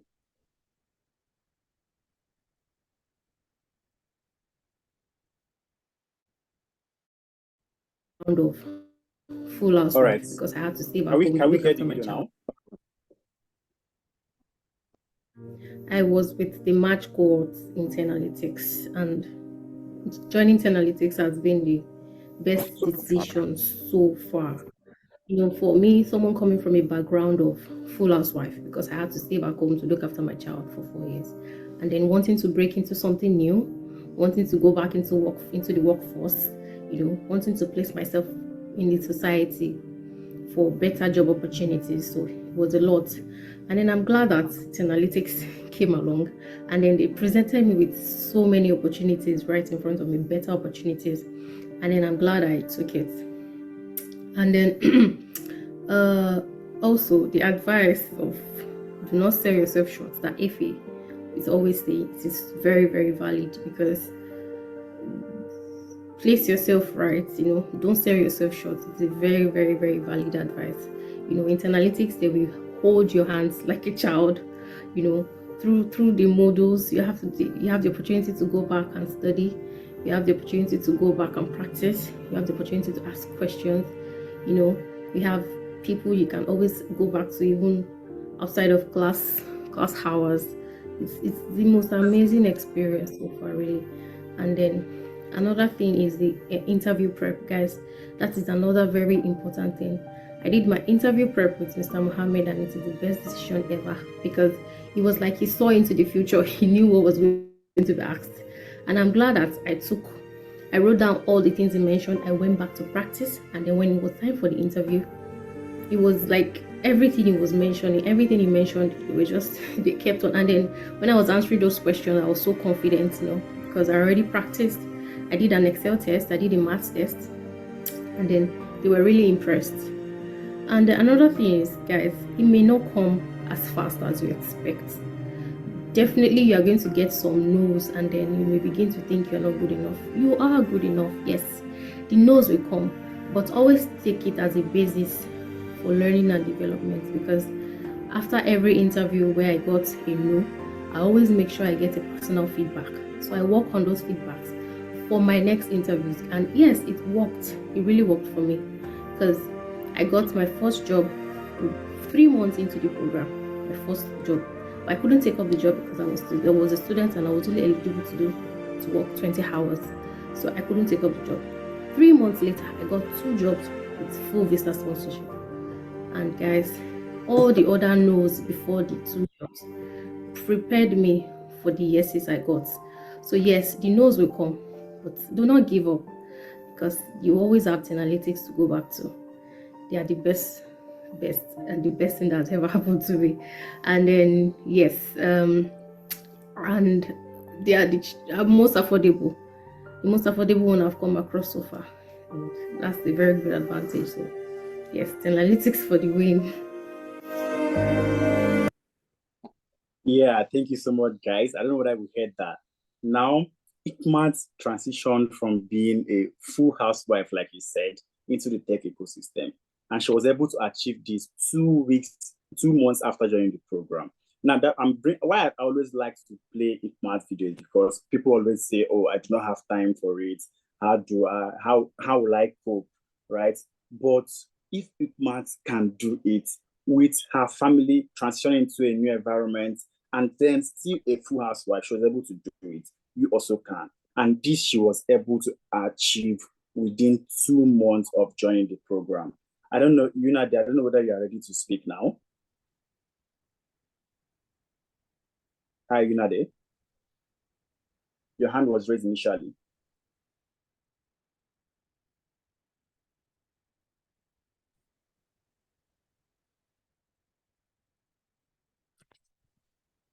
Oh, do we have...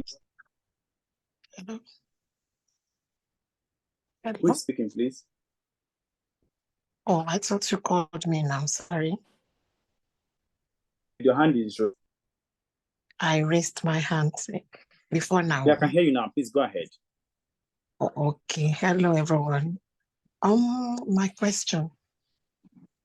I do not have any knowledge and any background knowledge. Presently, I'm in America.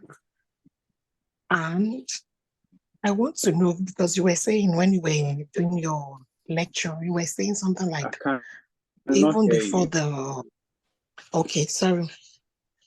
I said I listened and I'm like really interested. I saw this before I came to America last year. I really wanted to participate then, but I couldn't meet up. So right now I'm interested and I would like to join in this February. But the question is, you said you can assist when after the program to get a job. I am in America. How will you assist me if I've done the course? At the end of the course, how will you assist me? You are over there in Nigeria. How is it possible for you to assist? Because I'm really interested. I would love to be part of this place. And I think I'll do data analysis. All right. Sorry, Yunade, I lost you there for a while, so I couldn't get everything you were saying clearly. Do you mind rephrasing, please? Okay, I should repeat myself. Yes, please. Okay. I said I listen and I'm really interested. Presently, I'm in America.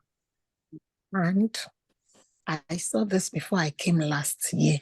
I wanted to join them, but because of my relocation, I couldn't. I'm really interested and I want to join this February. My question is, I do not have any background in IT or whatever. I do not have any background. So I'm not doing anything right now. Sorry, can you hear me? Yes, I can hear you. I can hear you clearly. Recently, I'm in America. I've relocated. So after this course now, are you saying even before the end of the program, you are getting a job because you are in Nigeria? So am I to believe that after I've done the full program, because I'm ready to put all my efforts, trust me, by God's grace, because I do not have any back. I'm ready to do this. So you are saying, is there a promise of something? Because you said you get a job for someone, you assist and things like that. I do not have any background knowledge at all. All right. Thank you so much for that, Unade. I don't know if I'm pronouncing your name correctly. I don't know. Forgive me It's for that. fine. It's fine. It's All right. fine. All right. You do not have any tech background. Do you That's have all. any area that interests you?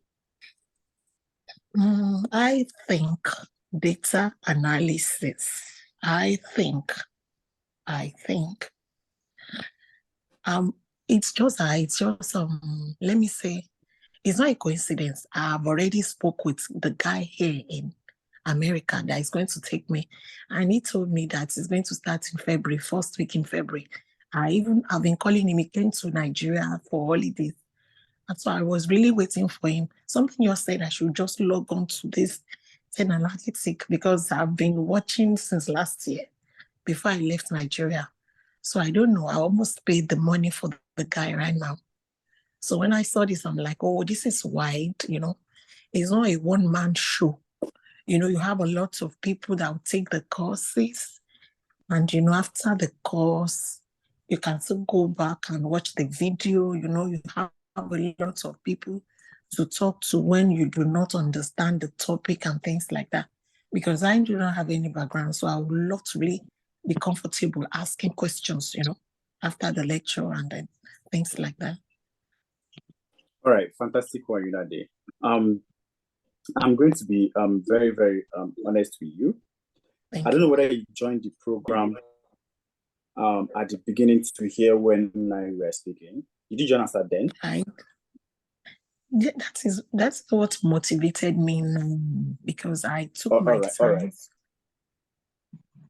All right. Thank you for that. If you heard when Abigail spoke, Abigail is working with government of Alberta in Canada, and initially Abigail had zero knowledge of tech. If there is anybody that can transition, if Abigail can't do it, trust me, you can do it. And when we say that we have like 40 or maybe 20 people in the classroom, it's still going to be a one-on-one interaction. The way you are asking me questions now is the same way in the classroom. Maybe you guys are 20 or 30 and you have any question, you can easily call back the facilitator and ask your question, and he will one though it's not only you that he is teaching or she is teaching in the class, but you still have the right to call at any point that you do not understand anything. You can easily draw his attention back, and then he will walk you through the process entirely afresh. So how we make sure that, because when in our class you see people that have little knowledge already, you see people that have maybe at all. Everybody will learn at the same pace, right? So there will be that extra need that we give to people that do not have that knowledge at all.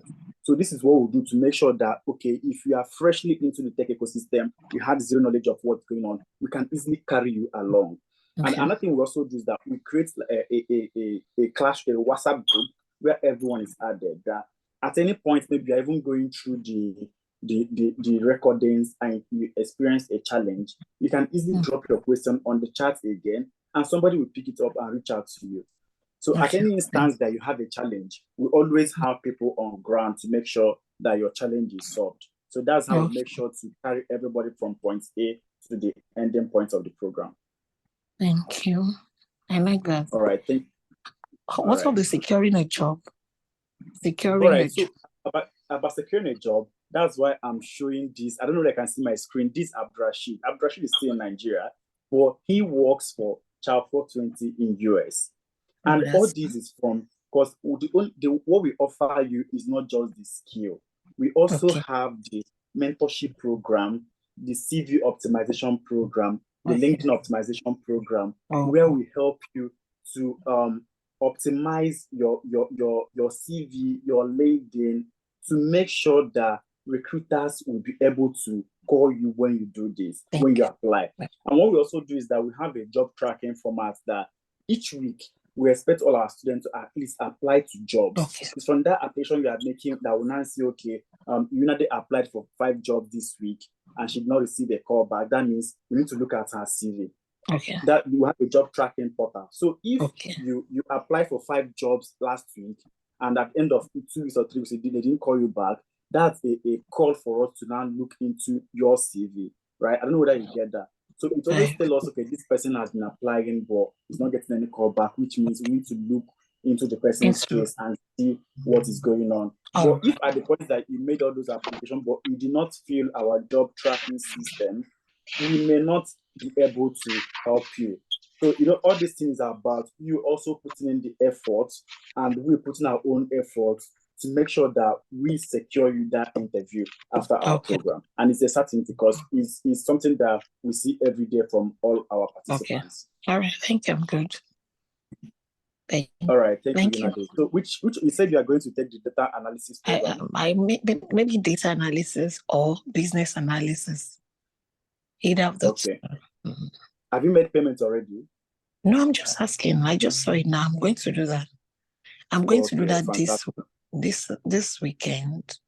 Within a week, I'll do the payment. Sorry, what's the sum? The total amount, everything. All right. So for data analysis, the total amount in dollars is $600. That's if you take into the discounted amount. Remember, you have to make. There are points maybe you want to make transfer and you'll be told, "Oh, phase 20 has filled up." So that's why we always tell people to try and lock that discounted price by making a first payment. So after you've made the first payment of $450, you can now make the second one 1 month into the program. So always try, because in this call we've had like 100 people. After this call, people are going to make payments. So for you to be able to lock that discounted amount, you need to at least make a first down payment that will enable you to lock that. All right. Thank you. All right. Thank you so much, Unade. I hope to see you in class on next 2 weeks. Thank you. All right. Thank you for that. All right. Do you have another question? Mohammed, your hand is raised. You have a second question for us? Yeah. I've asked it to your mute. Go ahead, please. Okay, please, when you talk of that financial analyst mentioning SQL and the likes, all the tools we are going to use in respect of building all this model and the likes, are you the one that will give us, that will provide it for us, or we need to source for it on our own? All right, thank you, Mohammed. So what we do is that once you've made payments, 1 week to you entering class, you get your welcome kit. So in your welcome kit, you have the links to download everything that you need to download. You have the link to download Power BI and how to install the Power BI. You have the link to download SQL and how to download SQL. So we do this to make sure that everyone has that installed in their system. So we are going to provide the links to you to download. You don't have to source it for yourself. Okay, thank you, sir. All right, thank you so much, Mohammed. We have Todius iPhone. I don't know whether that's your. I've asked you to unmute Todius. I hope I pronounced that correctly. Good evening. Yeah, good evening. My name is Todue. Oh, Todue, fantastic. Yeah, I'm in Nigeria. All right. I wanted to ask, sorry, I had already had knowledge of data analysis. Like I have knowledge on Excel, Power BI, and Tableau, although still basic. But I can navigate those 3 apps to an extent. So I was asking, before I start the program with you, can can I like try to get jobs with just those three basic ones for now? All right. Can you hear me, Dre? Clearly. All right. To an extent, if you have Excel, Power BI, Tableau knowledge, it's reasonable enough for you to get a job.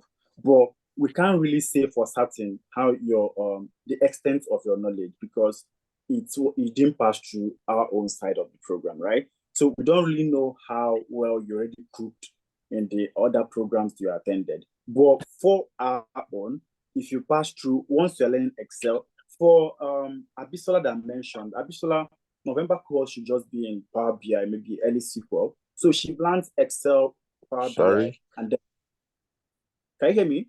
Yeah, I'm getting you now. All right. So I mentioned about someone that joined our November cohort and was able to get a job by December. That means the person is still first three level of their learning.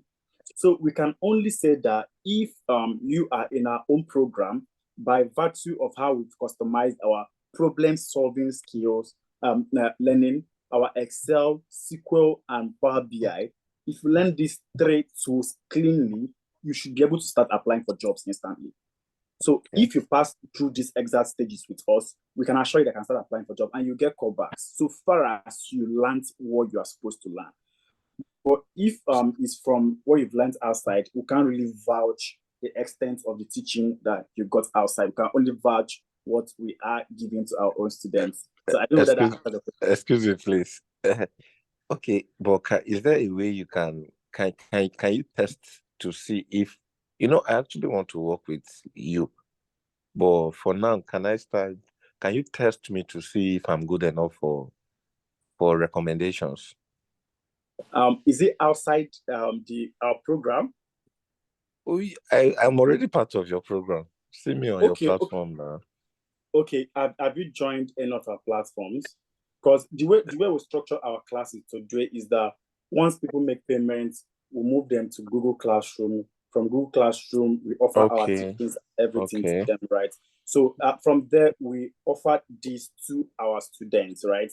So if we start saying we want to offer it to everyone outside there, then it will be really hard for the business to survive. It will be really hard for us to also have time for our participants. Okay. So is there a class, is there a refresher class, or if I want to come back, I need to take the full package? Because our program teaches people from beginner to expert. So once we bring people into class, there are people there that have little knowledge of Excel. They have little knowledge of Power BI. They have little knowledge of SQL. But we still treat everyone that they do not have any knowledge of all those, because there are people in that class that do not have that exact knowledge that they have. So we teach everybody from the beginner stage to that expert level. So if you already have the knowledge in you, it will be like a refresher for you to be able to, stamp on the existing knowledge that you have. So I think that's key enough, because if you have Excel skills, data skill, and Tableau skill, you can easily be able to do all these things. What we've done in the past is that when people tell us, oh, I have Excel skill, I have Power BI skill, I have data Tableau skill, and they will just want to do internship, we end up bringing these people into the system, and we realize that they do not know these things that they said they know. So we end up teaching them from the beginning and then moving them to internship. So instead of just them entering the internship that they say they want to do, we end up being at a loss as a business. So that's why we've now said, for everyone that is trying to enter the program, we teach everybody from the beginning. So as of now, we do not just offer maybe from intermediate level or from that expert level. We teach everybody from the beginning. All right. Thank you very much for your time. All right. Thank you, Todre. But trust me, it's very, very important that you key into the data analyst program, because most people... Yeah? I'm into it. I'm actually into it, but I really need why I like your program is how you emphasize on helping your students land jobs. Yeah, trust me, that's one key area, because the skill will get you to the door, but it's Yeah. your interview preps, your the other aspect of your mentorship, how you can use the STAR approach, the SIT approach to answer questions in interview that will help your job. You already have the skill, Power BI, SQL, Excel, Tableau, but then how do you use the skill, the education or the experience that you've gathered, your achievements and type of person to answer interview questions? So these are also extra things that we provide for our students to be able to prep them for interviews and land the jobs that they desire. All right. So how much will I have to pay now for as a Nigerian, for someone in Nigeria? All right. For someone in Nigeria, enter the data analyst program, you have to pay 720,000 naira to do it. That's a first payment of 540,000 and the second payment of 180,000. So remember, For these like, are how long discounted is the price. program? Okay, the data analyst program runs for 3 months. Wait, let me be sure there. It runs for 3 months that you have to do intensive class learning, and then you have 1 month for your internship. Wow. I don't know whether you got that. I got that. All right. So it's 3 months classwork and 1 month intensive learning. That's a period of 4 months. Okay. So within 4 months, we should be able to prep you to be a full expert in data analytics. Okay. What language and what language are you taking? Okay, for data analytics program, we just teach Excel, problem solving skill, Power BI, Excel. Let me bring it up so that we can see it together. So for data analysts, can you see my screen? Yes, I'm seeing your screen. All right, we have problem solving, we have Excel, we have Power BI, we have SQL, we have Tableau, we have data storytelling and Microsoft Fabric for analytics, and then ChatGPT for analytics as well. Okay. All right, thank you. All right, thank you so much. Okay, your Python is differently from here. Okay, for Python, that means you are tilting towards data scientists, right? That's where we offer Python as a learning area.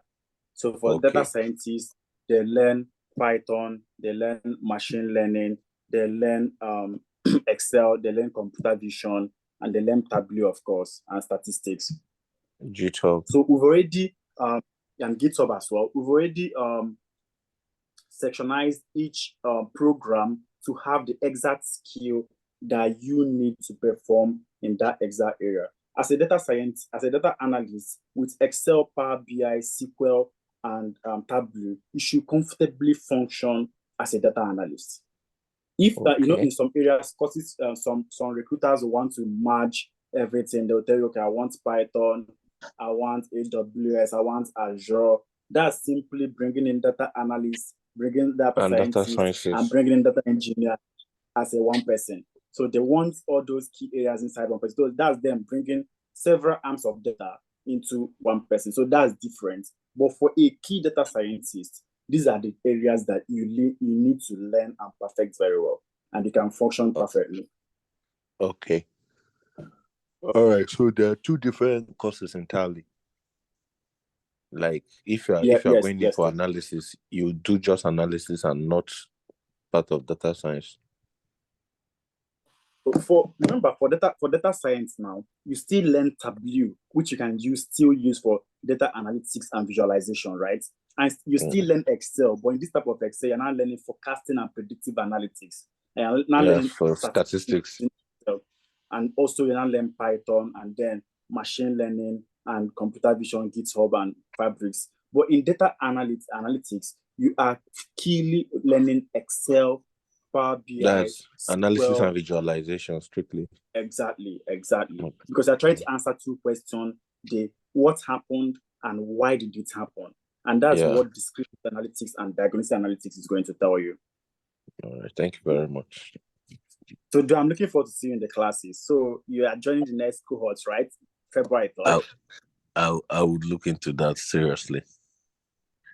All right. I hope to see you there soon. Try and keep in the discount session that we currently have. Sorry, Emeka, Sorry? this is Zainab. All right, Zainab, I don't know if I can add something for to do. I hope I pronounced that Okay. right. Personally, I think you should just go for the data science. It's basically the same amount and the same time. Since you already have a background in data analysis, you would not, I don't think you would enjoy it as much just doing revision, right?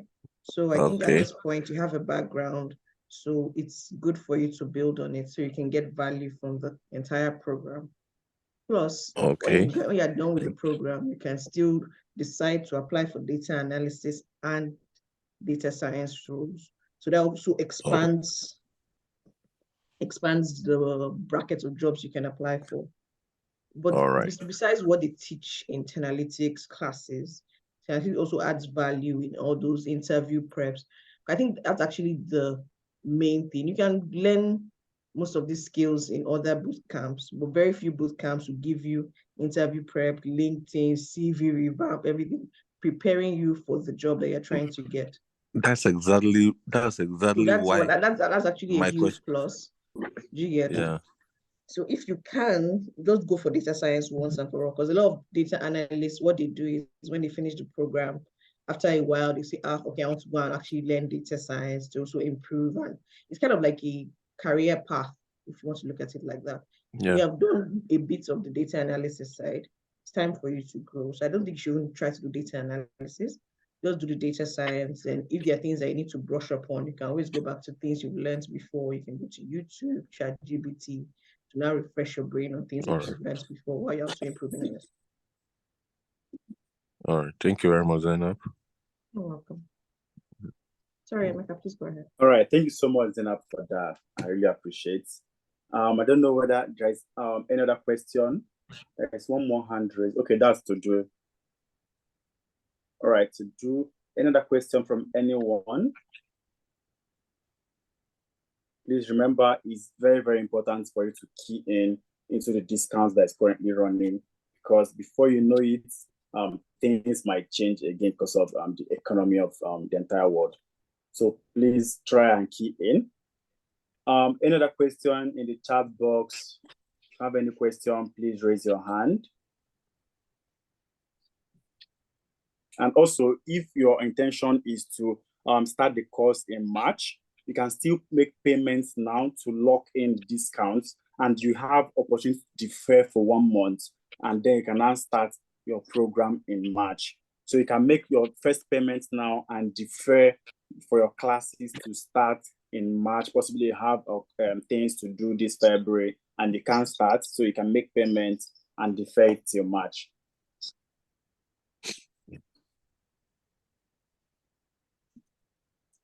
Hi, Bemi. Which card are you trying to use, MasterCard or Visa? Hi, Bemi. Do you care to talk? MasterCard, it should work. Elijah, are you on the call? Hi, Elijah.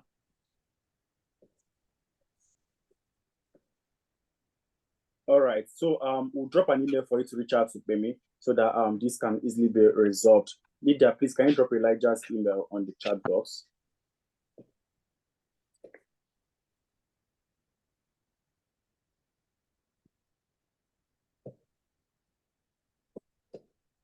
All right, it says zip code invalid. Let me try to. All right, let me.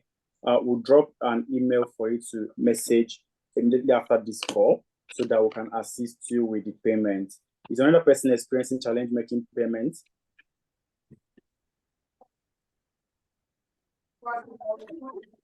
Anybody experiencing challenge?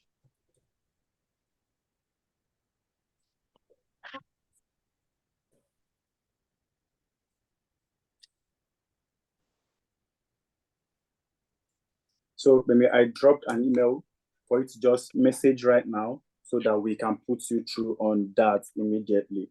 I don't know that you saw that, Amy. All right, any other challenge, any other issues before we call it a day here? Thank you so much, guys. Somebody speaking? Okay, I think that's just a feedback from someone. Thank you so much, everyone, for joining. I look forward to seeing all these beautiful faces, beautiful names, people that have spoken. I look forward to seeing you guys on February 3rd. Remember, the earlier you make the payments, the earlier you can lock in the discount code so that